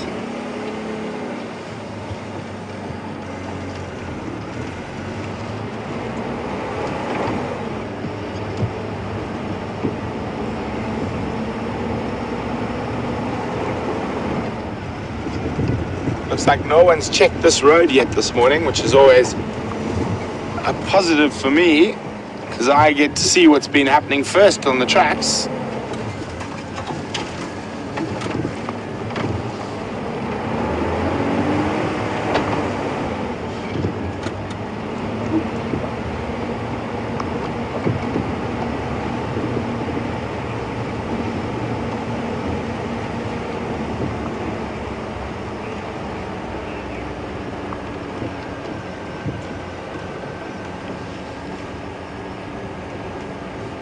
Hi, John from California. Welcome on the Sunrise Safari. John would like to know if I've got any information about whether that young male lion is still with Nkahumas. The last time I saw them, John, he was. I'm not 100% sure whether if he still is at the moment. But I will try to find out during the course of the day.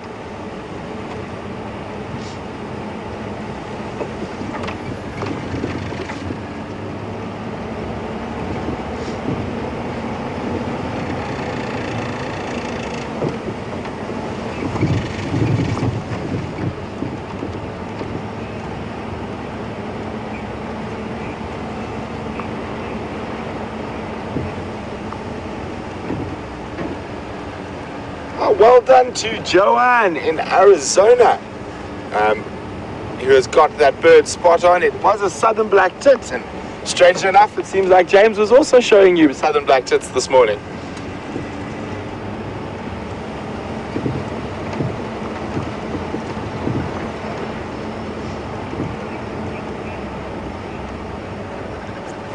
And also Judith on Twitter was the first with the southern black tits.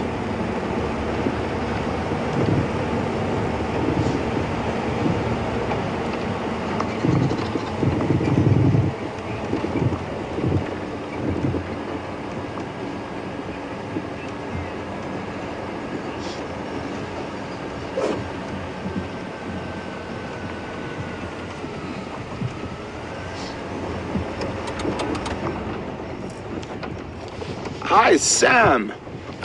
We've had some more information from Sam about frog hopper beetles or spittlebugs, and Sam was just letting me know that it can't be a beetle due to the fact of it's how its mouth parts work. I did know that, Sam. Thanks very much for that. But the colloquial term for them in this part of the world and in quite a few of the insect books is that of a frog hopper beetle. Although scientifically incorrect, like quite a few of the common names, it is the sort of local common name for them, a frog hopper beetle. So, but thanks very much, Sam. And hopefully when the summer months come, we can definitely try find some. So I'm just going to have a quick look at this junction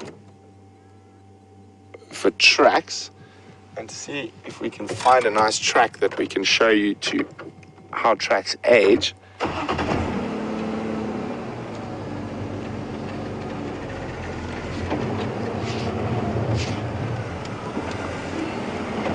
Just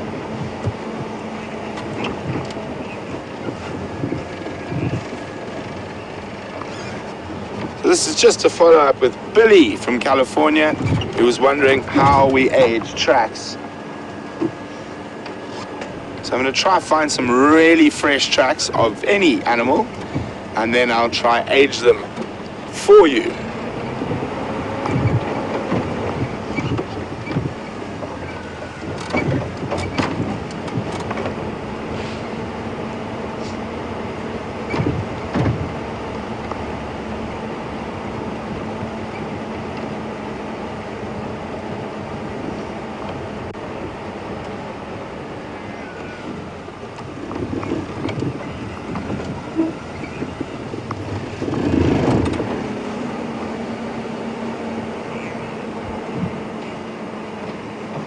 Morning, Connor from Denver, Colorado. Connor would like to know if we get many monitor lizards in the area. We do, Connor. We get two very distinct types. We have the water or Nile monitor that we find around the dams and water points in the reserve. And then we have the rock monitor, which is a more sort of terrestrial species, and she lives in dead trees and holes. Oh, hello. There's quite a few animals off to the left here, including some warthog. I'm just going to move around so we can possibly see them. There's also, they are moving through, so I'm going to try and get ahead of them so they move into frame. There are those biggies. Gone into a bit of a dip. While we wait for the warthog, there's some kudu and impala.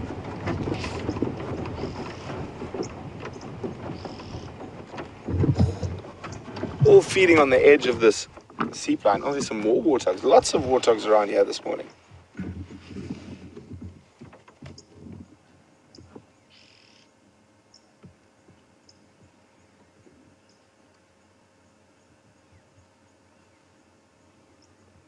So we got a nice group of kudu, a few young ones in there, some adult females. I can't see any adult males.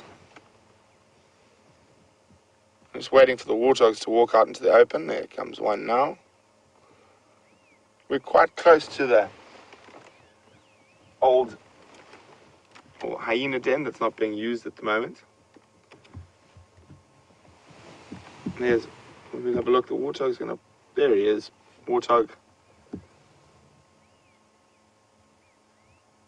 Come to to the left a little bit, behind that bush willow. But heading this way, and there's another kudu in the background there. I think so. Female. And the warthog seems to have stopped. There's a few more warthogs that are just quite difficult to see. There we go. Phil's got them.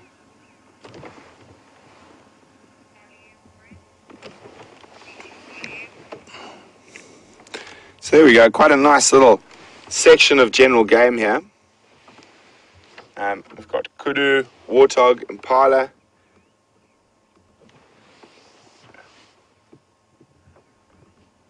Oh, something spooked everyone. I'm not sure what it was. I don't think it was us.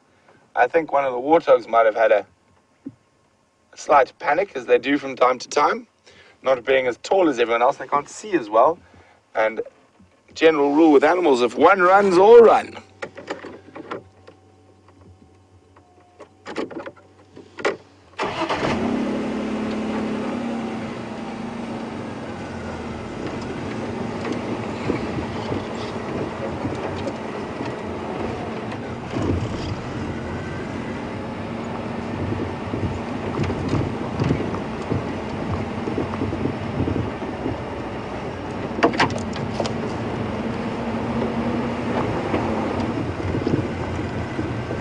I think the best way for me to be able to do this, I've been trying to figure out the best way to show you a track nicely, is if I use my boot and then age that so we can go from really fresh. Just going to try and find where I'm going to have to try and figure out where we don't get any shade from the vehicle. I'm going to do this.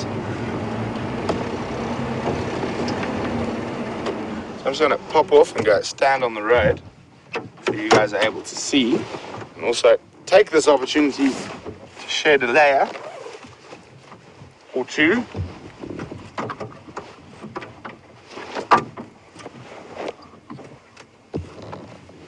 There we go.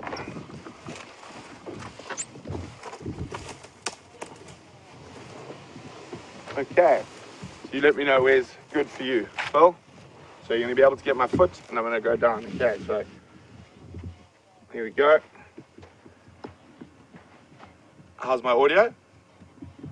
Okay, so you can see there's a nice fresh Brent track, and one of the ways we would age tracks, Billy, is if we looked for specific species that leave other tracks. So in the early morning, the first bird on the road is an emerald spotted wood dove, and if there were tracks going across, need something a bit thicker.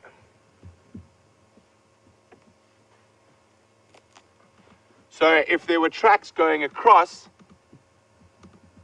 my boot track like that, I would know that that track was from the night, because the emerald spotted wood doves would have been the first to cross in the morning. And you do the same with civet tracks, that will mean it was later in the night. And then another big thing that ages tracks is wind.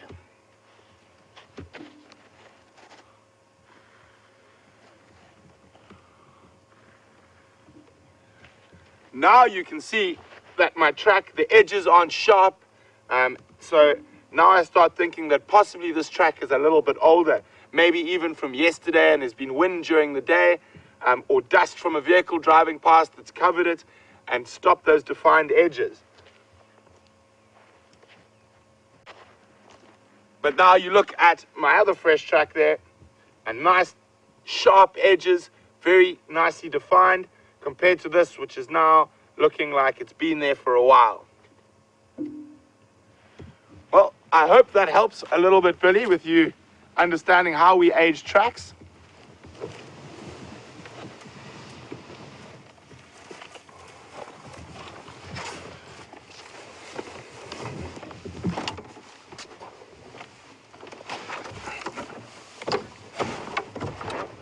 Okay, let's continue on for a bit and see what else is out there.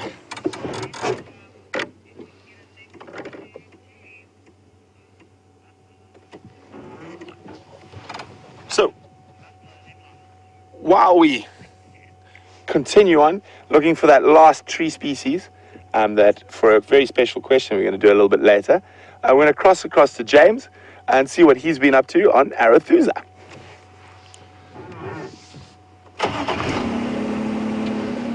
Exciting, a good day.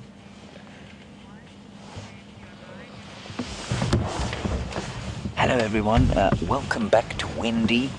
We have found some buffalo. They're just south of the road here. Andrew is going to pan to them. And I was talking earlier about how unusual I have found it that there seem to be very few herds of females in this area. Large bachelor herds of buffalo. I've never seen bachelor herds of buffalo this often. And I'm not really sure why that is.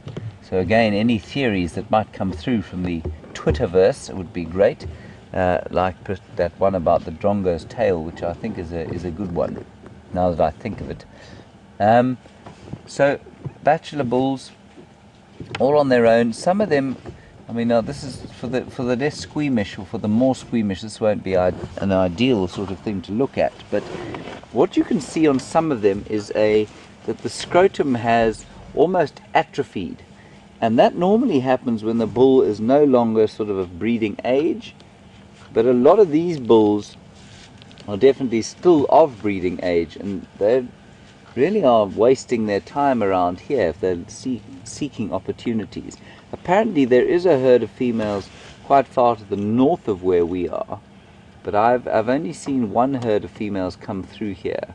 And by females I mean breeding herds, so there is a herd that has got bulls in it as well. But these old boys, and they're not so old, half of them, seem to hang out on their own. I saw a little herd of bachelors yesterday with a very young bull who was barely an adult. And so what you find is that it might be, I'll tell you what the reason might be, is that the young bulls who can't have mating opportunities because they're not big enough yet, and the older bulls who are just perhaps not quite strong enough to compete for mating opportunities anymore, they find that it's easier to live on their own. They don't have to move as far, they don't have to deal with the nagging of the children in the herd, and they can sort of move in a smaller area. They need water, they need grazing, but they don't have to worry too much about moving around like the big herds do, because the grazing is obviously, the bigger the herd, the further they're going to have to walk to find food. So that's perhaps why. So the young and old, I suspect it has everything to do with mating opportunities. So the younger you are, obviously you're not big enough, and then when you get just beyond prime age, you start to lose a bit of strength, and it becomes difficult to maintain mating opportunities. These are still very powerful animals, though. Lions will think twice before taking on something this size. In fact, I've seldom heard or seen kills of buffalo where there haven't been mature male lions involved in the kill. This one's got a white eye. It does seem to have a white eye. Is that not just the camera? No, it's not. That's right, Andrew. Can you see that, everyone? He's got a white eye. So it looks like a cataract from here. I'm no ophthalmologist, but it's either a cataract, or more likely what's happened is that he's spiked it on a thorn, and that has probably rendered it blind. I suspect that he cannot see out of that eye. It is watering slightly. Ugh. It does not look comfortable. Now, when people talk about buffalo being dangerous, I of course don't like to use the term dangerous at all out here. Potentially dangerous is as far as I'm prepared to go. But an animal like that, you see, might turn into a potentially dangerous animal because he will feel threatened by the fact that he can't see. And as soon as an animal becomes threatened, well, then they start to become a lot more nervous, and when they become nervous, they become potentially dangerous. And so if he can only see through one eye, I mean, he's the kind of animal you might walk into by mistake during the night, and he'll get a fright more easily perhaps than some of the others.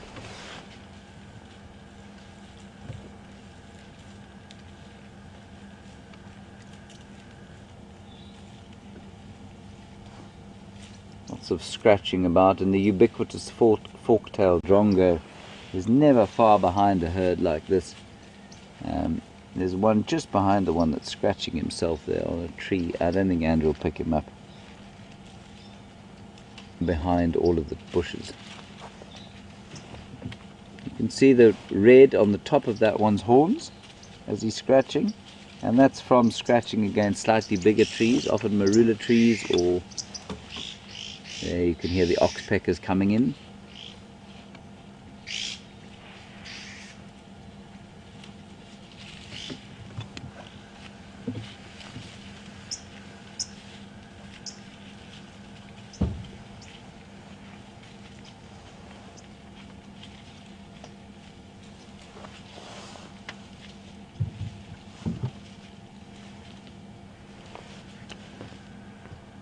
Right, I think we're going to, what these bulls will do now is sort of lie down in the shade and chew their cud. They'll move off to have a drink later in the day, I'm sure, and then they'll just rest for most of the rest of the day. So we're going to leave them to that as the heat starts to build quite nicely. Andrew is still dressed like a bank robber with a sort of a thermoregulation issue. I have shed at least 3 layers by this stage of the morning. We're going to head up towards, there's a waterhole just up ahead on the off chance that a bevy of elephants has come down there, but who knows. Luck has not been with Wendy today. Oh, and I just did want to tell you, and thank you for telling Brent that we had seen the southern black tit.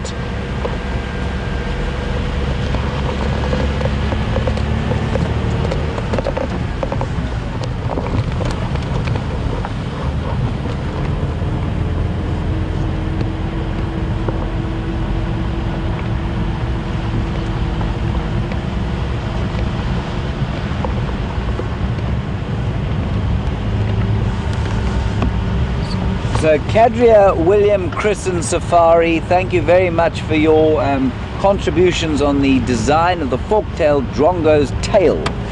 You seem to confirm that it does have something to do with maneuverability and aerodynamics. So I think let's go with that theory for now, and now let's try and find out or think about what it is specifically about the drongo's flight that necessitates that forked tail. Now I suppose the best way to do that, or to find out, would be to check if we can't find another bird that has a similar design and have a look at what its sort of strategy is for flight, or to just observe a drongo in flight. And what like I said to you, the one very characteristic thing that they seem to be able to do, and I don't think I've seen other birds do, is almost do like a backflip. So they'll take off, they'll bomb, if they say there's a brown snake eagle sitting on a marula tree, they'll bomb that brown snake eagle and then flip up and over and down. And I wonder if there's something in that fork-tailed design that allows them to be able to do that backflip. I'm guessing entirely here. Thank you very much for your contributions. Like I say to you quite often, I tend to learn as much on these things, that on these drives, as you do.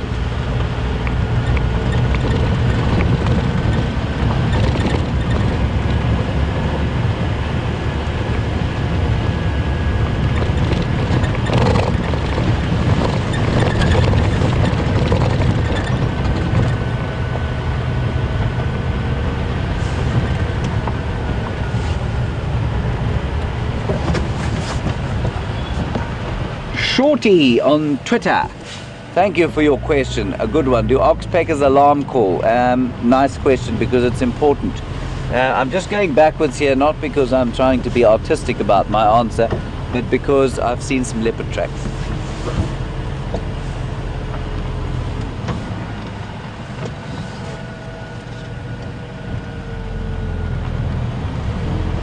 Unfortunately, they go next door and they're not very new. I believe Brent showed you how to age some tracks, and those ones were pretty indistinct. Even though they're in the sand, that makes them pretty difficult to age, but they were pretty indistinct. So, Shorty, if that is indeed your name, I have been called that from time to time.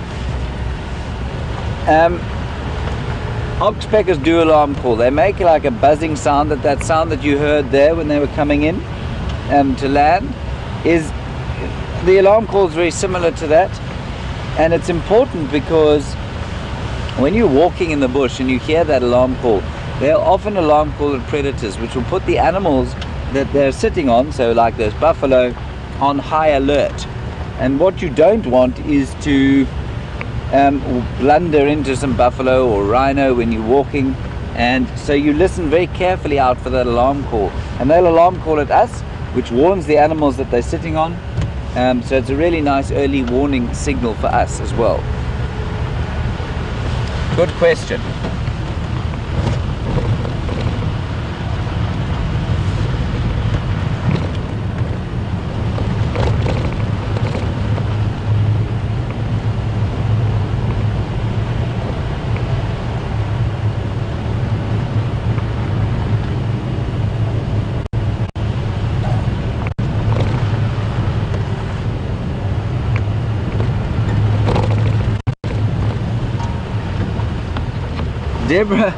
Deborah in Kentucky, I've never been asked this before. Thank you for your question. You seem to be a keen rangeland scientist, and you're quite interested in that grass that we were looking at on the termite mound called Chloris roxburghiana. Chloris is spelled, if I'm not mistaken, I'm a horrific speller, C-H-L-O-R-S, that's C-H-L-O-R-S. And Roxburghiana is R-O-X-B-U-R-G-H-I-A-N-A. So R-O-X-B-U-R-G-H, Roxburgh, and then I-A-N-A. Chloris roxburghiana.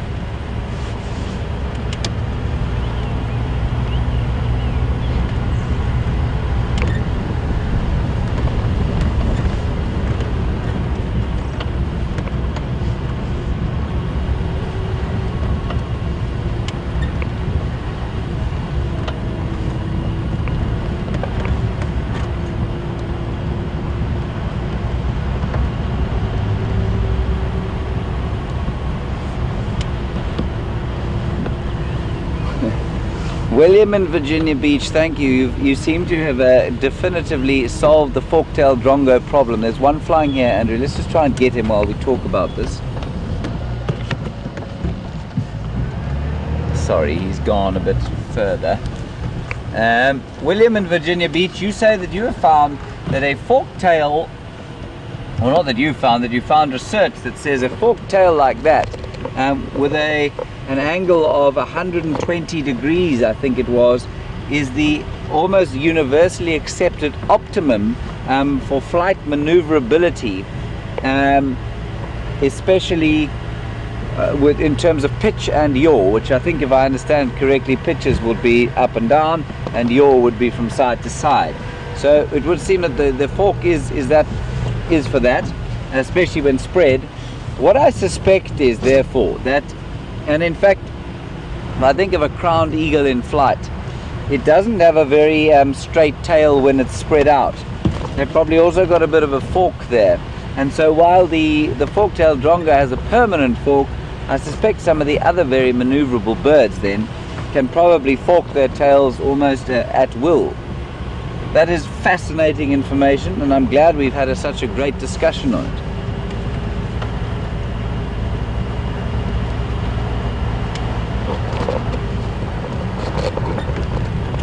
And Safari, you want to know what a fork-tailed drongo eats, which of course ties in with the discussion on its flight. A fork-tailed drongo will hawk insects from a perch. So what they do is they'll sit on a perch, and as an insect flies out, they'll grab it. And the other, so it helps to be very maneuverable. sorry, yeah, I know the other bird that has often have forked tails are the bee eaters, which are like little fighter jets. So they also can move. They also hawk insects in the air, and their maneuverability is obviously enhanced by that forked tail. And the other thing that the drongo has, of course, is the whiskers on the side of its beak, which sort of help to knock insects into its beak.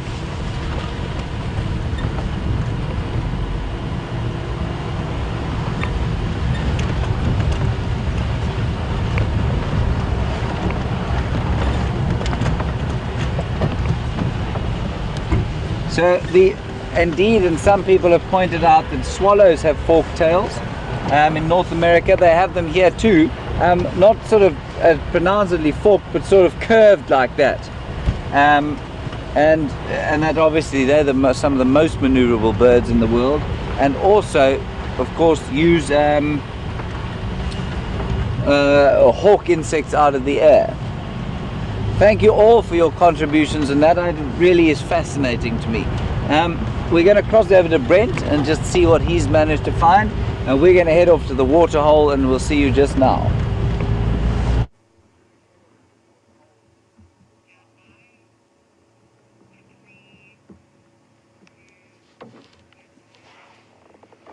Welcome back, everyone. I found one here that is, we found quite a lot, but they were all way too big for me to do anything with, and try to see if I can make the noise of the tree making rain. But here we have one that's been pushed over by elephants, it looks like. So if you're ready, I'm going to go pretend to be the wind through the tree. And also the last member of our plant for the medicinal part is there. So here we go. Let's try pretend to be the rain.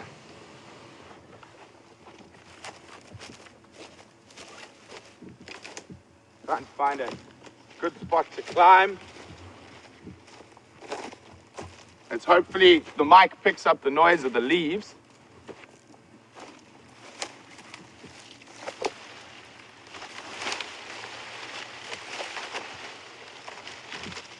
So right now we're going to try listen. I don't do quite as good a job as the wind. I'm going to try shake.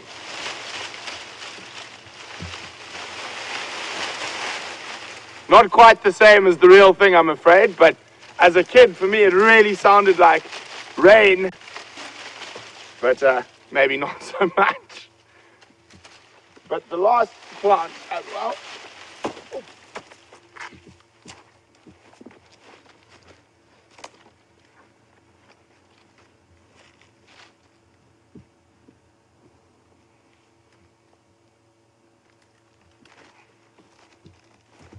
So I sneak back.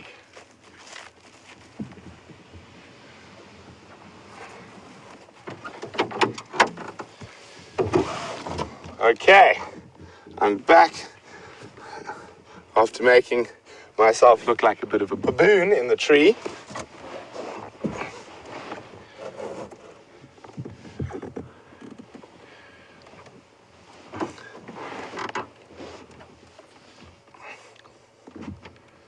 Okay, sorry, let me prepare myself here. We got a very nice question in from Sandy in Virginia, and she wanted me to see if there were any medicinal plants. Sorry, I think my ears are caught on something here. There we go, that would make sense.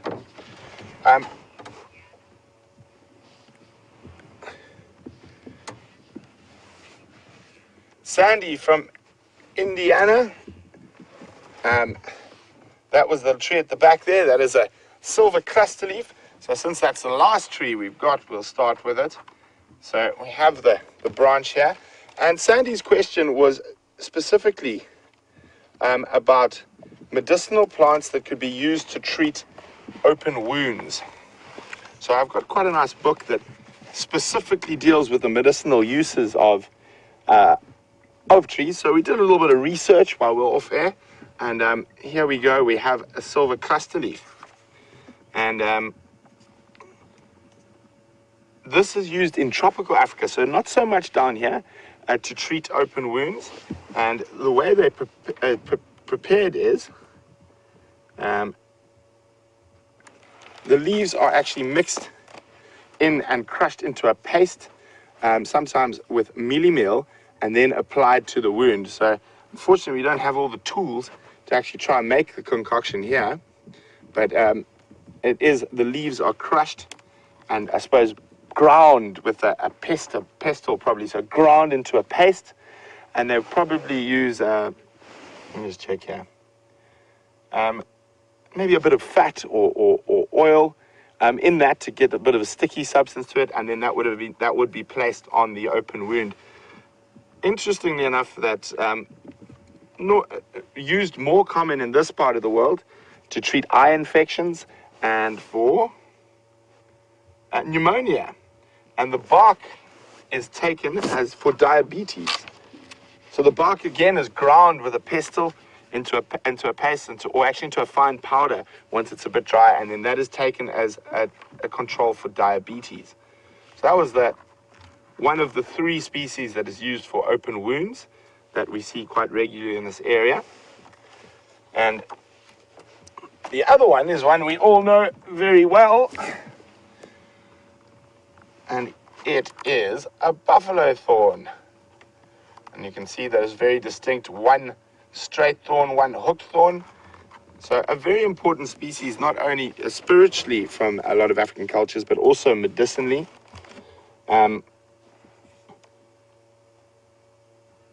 So it's a decoction of the roots and leaves are basically boiled and then also ground into a paste again, and they are applied externally on the body to boils and open wounds, glandular swellings as well, but not only for healing, but also for pain relief.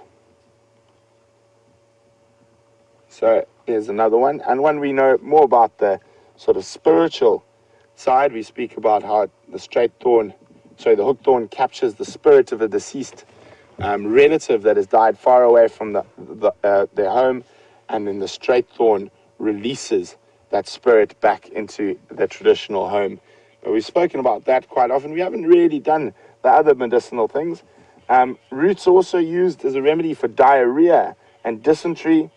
Apart from all of that, the leaves are edible and can be used in salad. This one I'm not going to eat today because I picked it up off a main road, so I think I'd get more dust than leaf. So I'm not going to chew this one today. Don't feel like having a mouthful of sand. And then the third and final one is also quite a common species we see. It looks a lot like an acacia, but when I was explaining that it doesn't have thorns, it's got spines. So spines are modified branchlets that have become into a sharp edge that are used to help protect the tree. And its common name is a sickle bush, or sometimes called a Chinese lantern tree, and I'll show you why it's called Chinese lantern tree a little later. Here we go. Let's just see how they put it together. There we go. Ash from the incinerated seed pods, together with roots of 2 other flowers, a Brackenridgia and a Solanum, are mixed with Vaseline, so also like a fat-based or oil-based thing, and applied to wounds. And very, very interesting. That also has a pain relief facet with them. It's used quite a lot for quite a lot of things.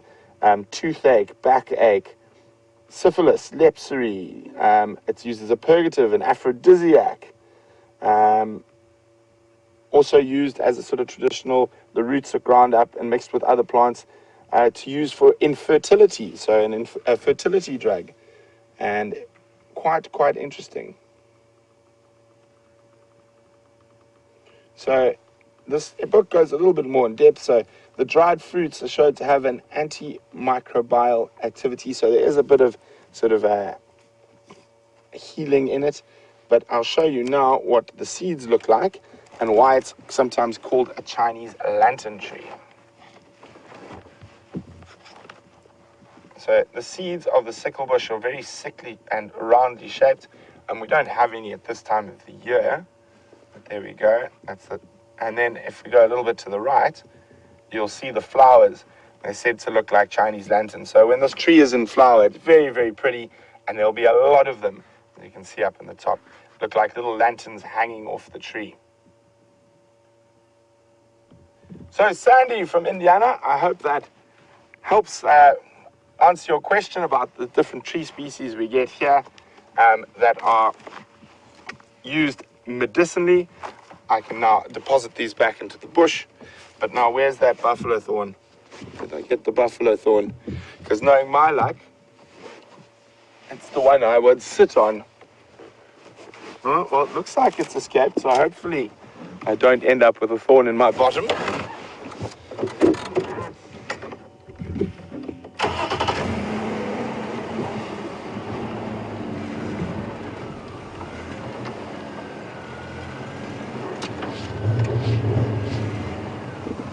So we're just going to have a quick look. We're not far from the hyena den, so we're going to have a quick look at see if anyone's at home. We've checked quite a few times and we haven't had any luck yet, but hopefully this morning our luck is changing.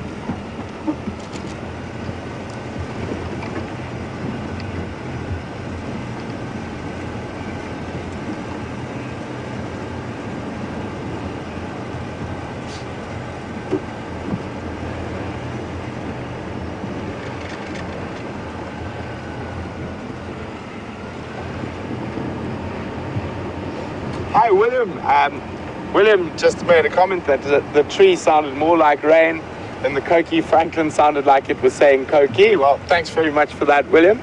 William also would like to know whether it's type A or type B diabetes and whether it is gestational. William, I'm not 100% sure, but I will have to go through this book and see if it does mention whether it is type A or type B diabetes. Maybe if there's some hyenas there, I'll have a quick look while we get to the hyena, or once we're at the hyena den.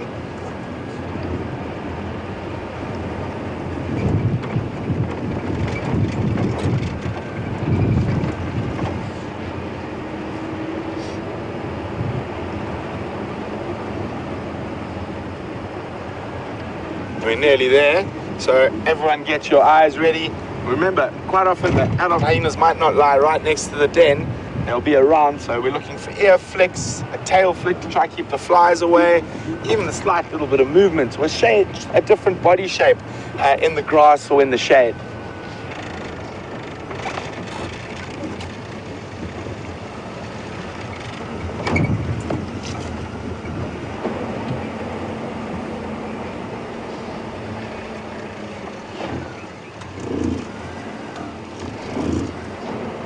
Hi, Jim. Welcome on the Sunrise Safari, Jim. I'm going to get to your question in a second, Jim. I just want to have a quick look around this hyena den. There are quite a lot of fresh tracks, and I did come here yesterday, so on top of my tracks. So hopefully someone's at home. Okay, we got to go really quickly to James. He's got something really exciting. So we'll be back with you in a little bit.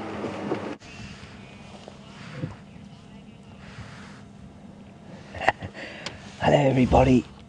Look, we've just spotted, well I didn't spot, Andrew spotted those honey badgers. I'm just going to be quiet, they don't like my voice. Isn't that spectacular? A mother and her pup it looks like. And they've got something in their mouths.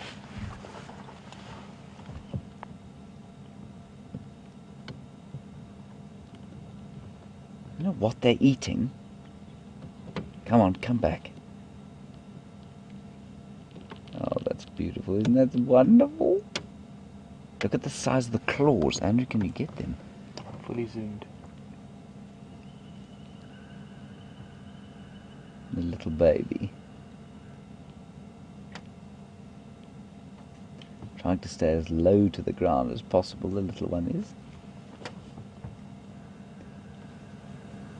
The honey badger is not scared of much, so obviously assessed that we're not too much of a threat, so now they're coming a bit closer.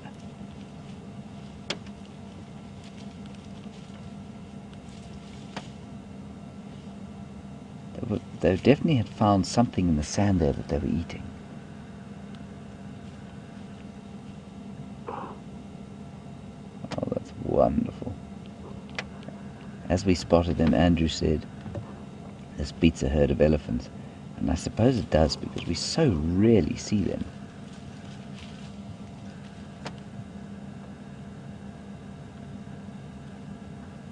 The little one is still crouching to the ground. Look at that trot.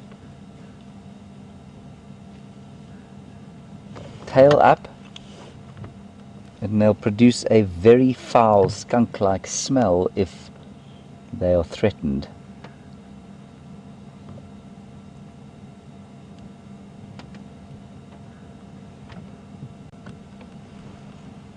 Sorry, Andrew, I don't think if I move forward, it's not going to get you any better picture, I'm afraid.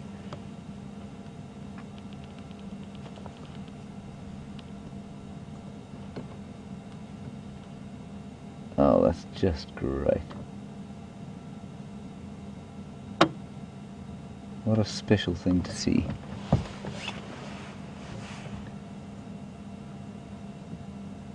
Incredibly powerful animal for the size. Very loose skin, so that when something like a lion takes hold of them or tries to take hold of them, they basically just get a handful of skin, like you would with a dog, like a staffy or or the scruff of a cat's neck. But they're like that all the way around. There's a francolin there that has either not seen them or is not particularly worried about them. Tremendous claws. Yeah, I think they've pretty much left us now. Great spot, Andrew. I was waffling away about birds' tails when Andrew spotted them.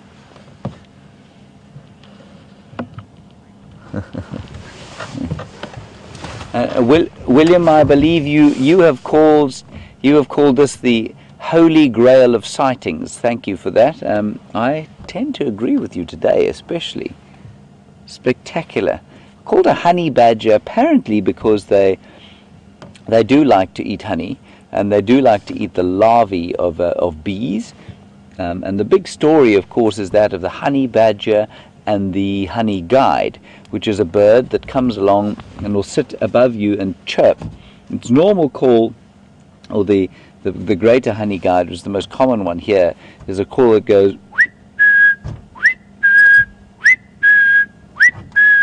Victor, Victor, Victor.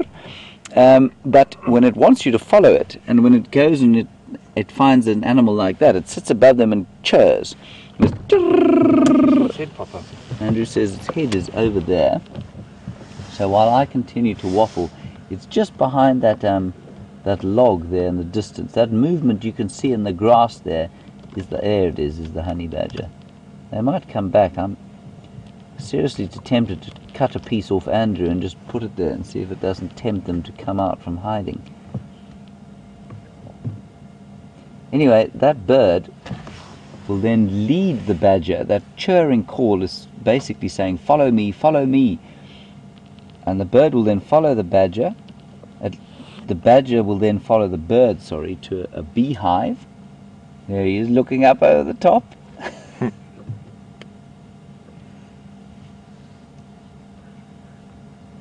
And once the beehive has been found, the badger will use those tremendous claws to tear open whatever piece of wood and that it happens to be in, exposing the bees. And the badger, because of its skin, is totally immune to the bees' stings, and it will eat on the honeycomb, and the bird's reward is to eat on the bee larvae. That's what they like to eat. And that's why it's called a honey badger. But they'll eat anything. I mean, they'll eat any kind of meat. They're definitely a carnivore.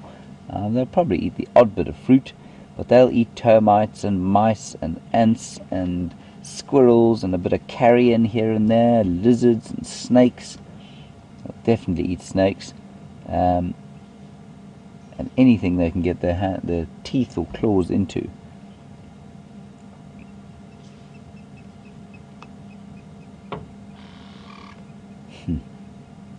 Marvelous.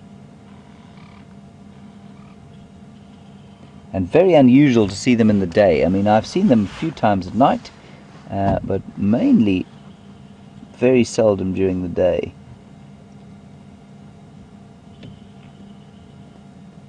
So I'm afraid you can just see them through there. I'm afraid if I drove in there, they'd run away very fast. So we can't really get any closer. It'd be nice to move that tree out of the way, but if I went in on foot, they'd definitely run away.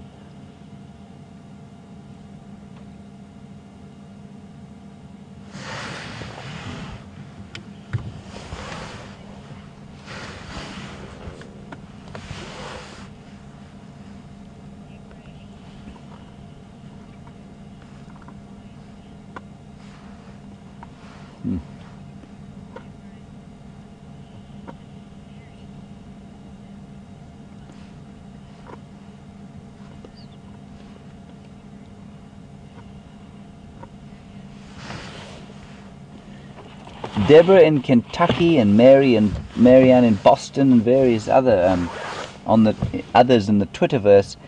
Deborah, I think you said you've been watching the show for 9 years and have never seen a badger before. Well, I'm so glad that situation has been remedied by our faithful cameraman, Mr. Andrew, who's now quivering with excitement instead of cold. Isn't that wonderful as it sticks its head up through there? She's just checking to make sure we're not causing any trouble. I think Marianne in Boston, you said they look a bit like skunks. They do look a bit like American skunks, but they don't come from the same family as far as I'm aware. No, in fact they do. They're from a family, well they come, it's the same suborder they call the Caniformia, or the dogs, and this is the family that they come from is called the Mustelid or Mustelidae, and that's the badgers and our weasels and the striped polecat. Now, striped polecat is basically our form of a skunk, and your skunk in North America comes from a family called the Mephitidae. Mephitidae. We don't get any of those here, but similar same order, same suborder.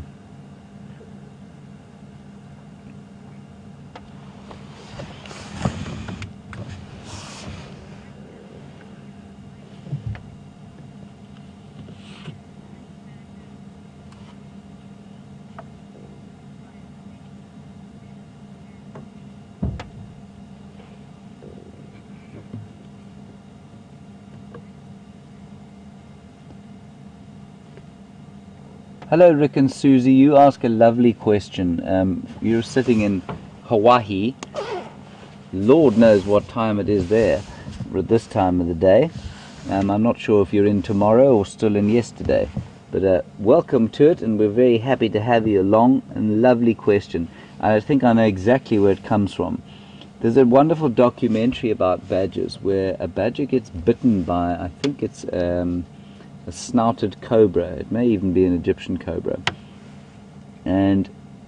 or a puff adder. Anyway, one of those snakes, and the badger seems to weaken and then collapses and sort of goes into a coma, and after, I'm not sure how long it is, I think it's about 3 or 4 or 5 hours, it wakes up, shakes its head, gets up and trots off, exactly like you just saw her trot off there. So somehow the body of that badger processes this tremendously awful venom. I think it must have been a cobra, because I think it was neurotoxic venom. And badger gets up and walks off. So yes, Rick and Susie, that you are remembering correctly. That did happen in that documentary, and I'm pretty sure that their bodies are just able to process the proteins that are in those venoms that we certainly couldn't.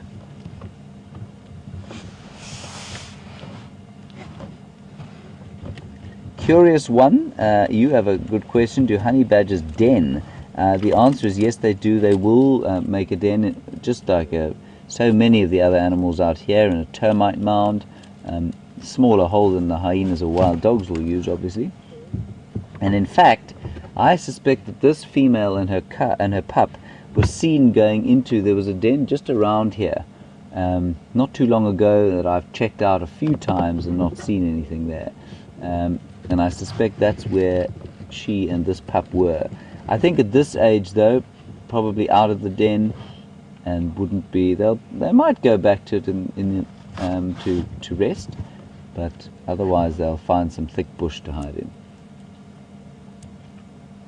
Still there, Andrew? Still there. I think Andrew might have a better view than the rest of us. I wonder if you can do that call again. Which call? The honey guide. You think he came out? I saw his head pop up. Maybe.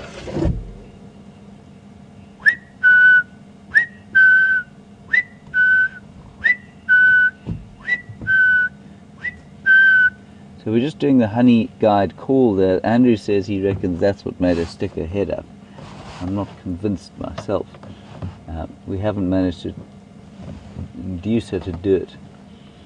And we have a question from Dia in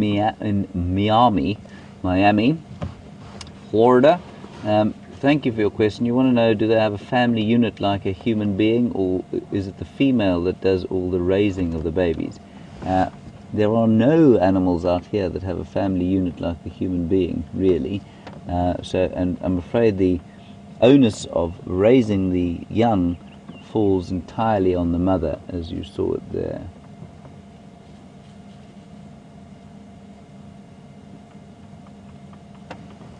I'm trying to see if we can't draw him out with some sort of alarm call. I'll try a dwarf mongoose. Well, not quite a dwarf mongoose. I'll make a sort of generic mongoosey type call.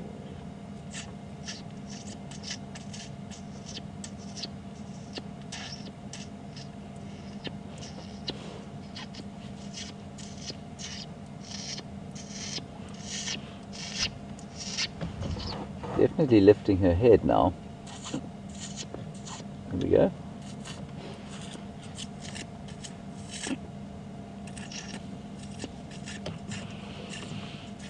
Not sure how long I can keep my tongue doing that.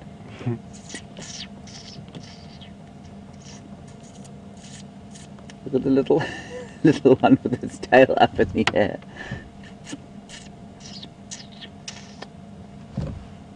Well, we got a bit of a view there. But I don't know that she's going to come any closer.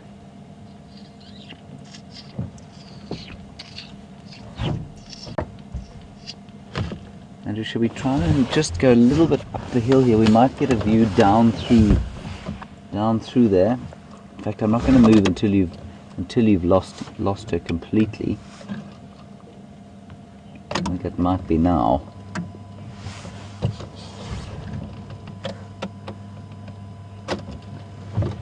Liz in Wisconsin, are they related to wolverines? And now the wolverine, as far as I understand it, is probably related. I think it's from the same family. I have an excellent little book with me that I will check in right now for you.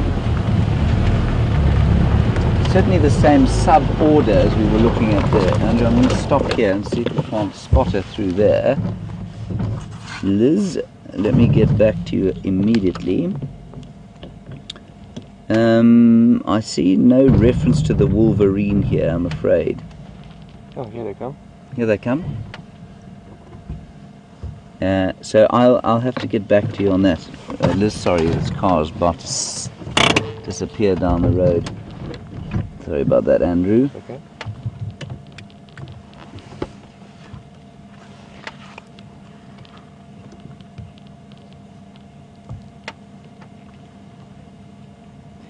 Hello, Laura. You want to know if I've ever seen a honey badger take on a lion?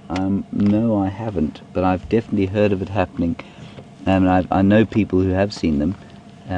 Oh, look at that! That's just spectacular. I've heard of them not taking on a lion, but certainly defending themselves successfully against a lion attack, because of those vicious claws that they've got, and they're incredibly strong for their height. They do get killed every so often by lions, but most other animals other than lions will avoid them. I've never seen it personally though.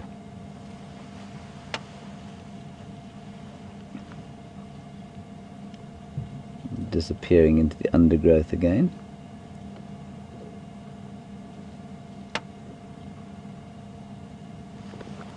Liz, I will get back to you on your wolverine question.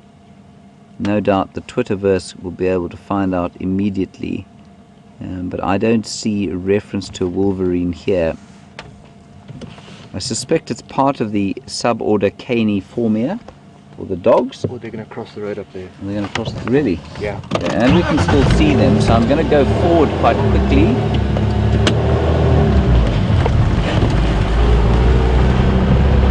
Andrew spotted a road somehow. Here it is. It's the advantage of height, I suppose. Now, we don't want to go too fast, because then we'll frighten them. Andrew, if you see them, will you shout? Yeah. Well, don't shout, just indicate with great enthusiasm.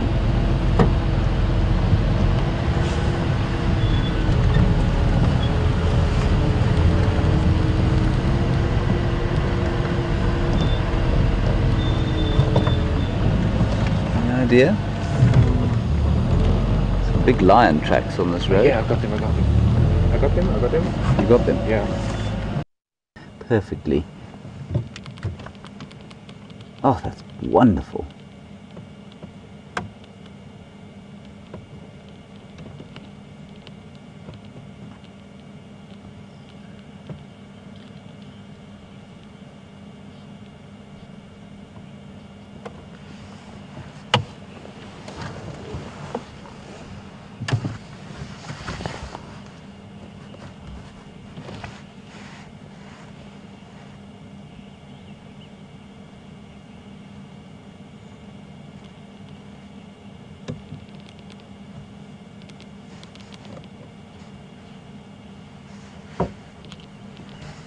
Hello everybody, we've only got 2 minutes left in theory, so for those of you who have to go and get on with your lives, thank you so much for joining us. It's been a wonderful morning, especially this latterly. Now we're going to stay with these honey badgers if you still have the time, so those of you who have to leave, I'm sorry, we'll see you later this afternoon. Thank you for your contributions and your questions and everything else like that, and especially as we look at this kind of benchmark sighting for WildEarth, our first honey badger sighting. Kadria, a special shout out to you, who's been with us for 9 years from the very beginning. I mean, that is astonishing. Thank you for your support and for your continued contributions. So for those of you who have to go, bye-bye and have a marvelous night, morning, day, evening, wherever it is you might be. Thank you for watching, and we're going to try and stay with them for a little bit longer for those who can, and then we'll head off. I don't think that they're going to be particularly confiding. Andrew, shall we go back a bit? Yeah, I've lost them now. We do seem to have lost them. I'm just going to go back a little bit.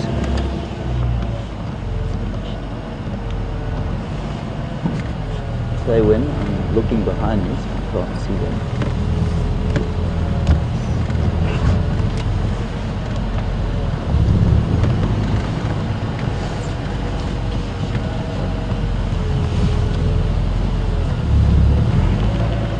I'm not going to drive off-road because the crunching will definitely make them run away.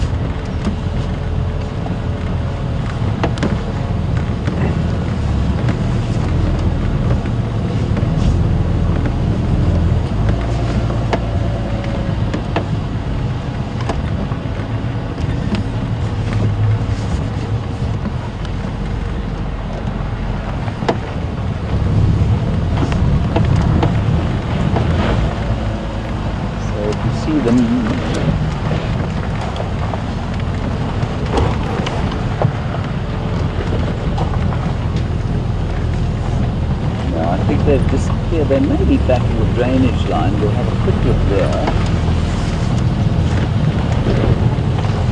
might be time.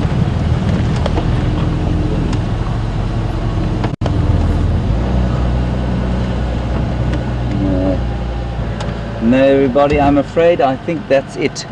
But what a spectacular sighting that was. So we'll make our way slowly out of here.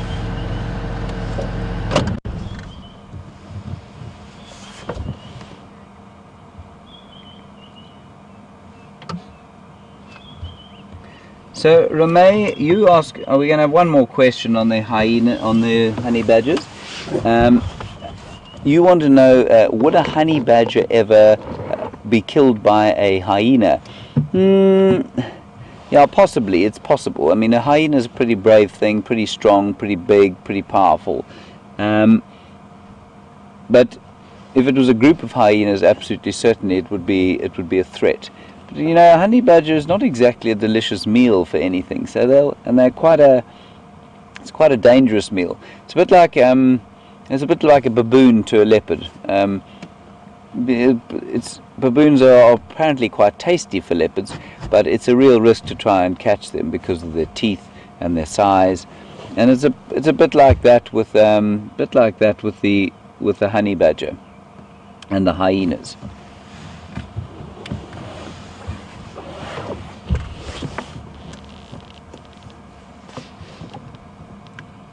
And Julie in California, you want to know why they're out in the day. I suspect they were out in the cool morning, and all that happened was that the sun came up and it became light, and they just kept finding little bits and pieces to eat. So when we found them, or when Andrew spotted them, as you saw, the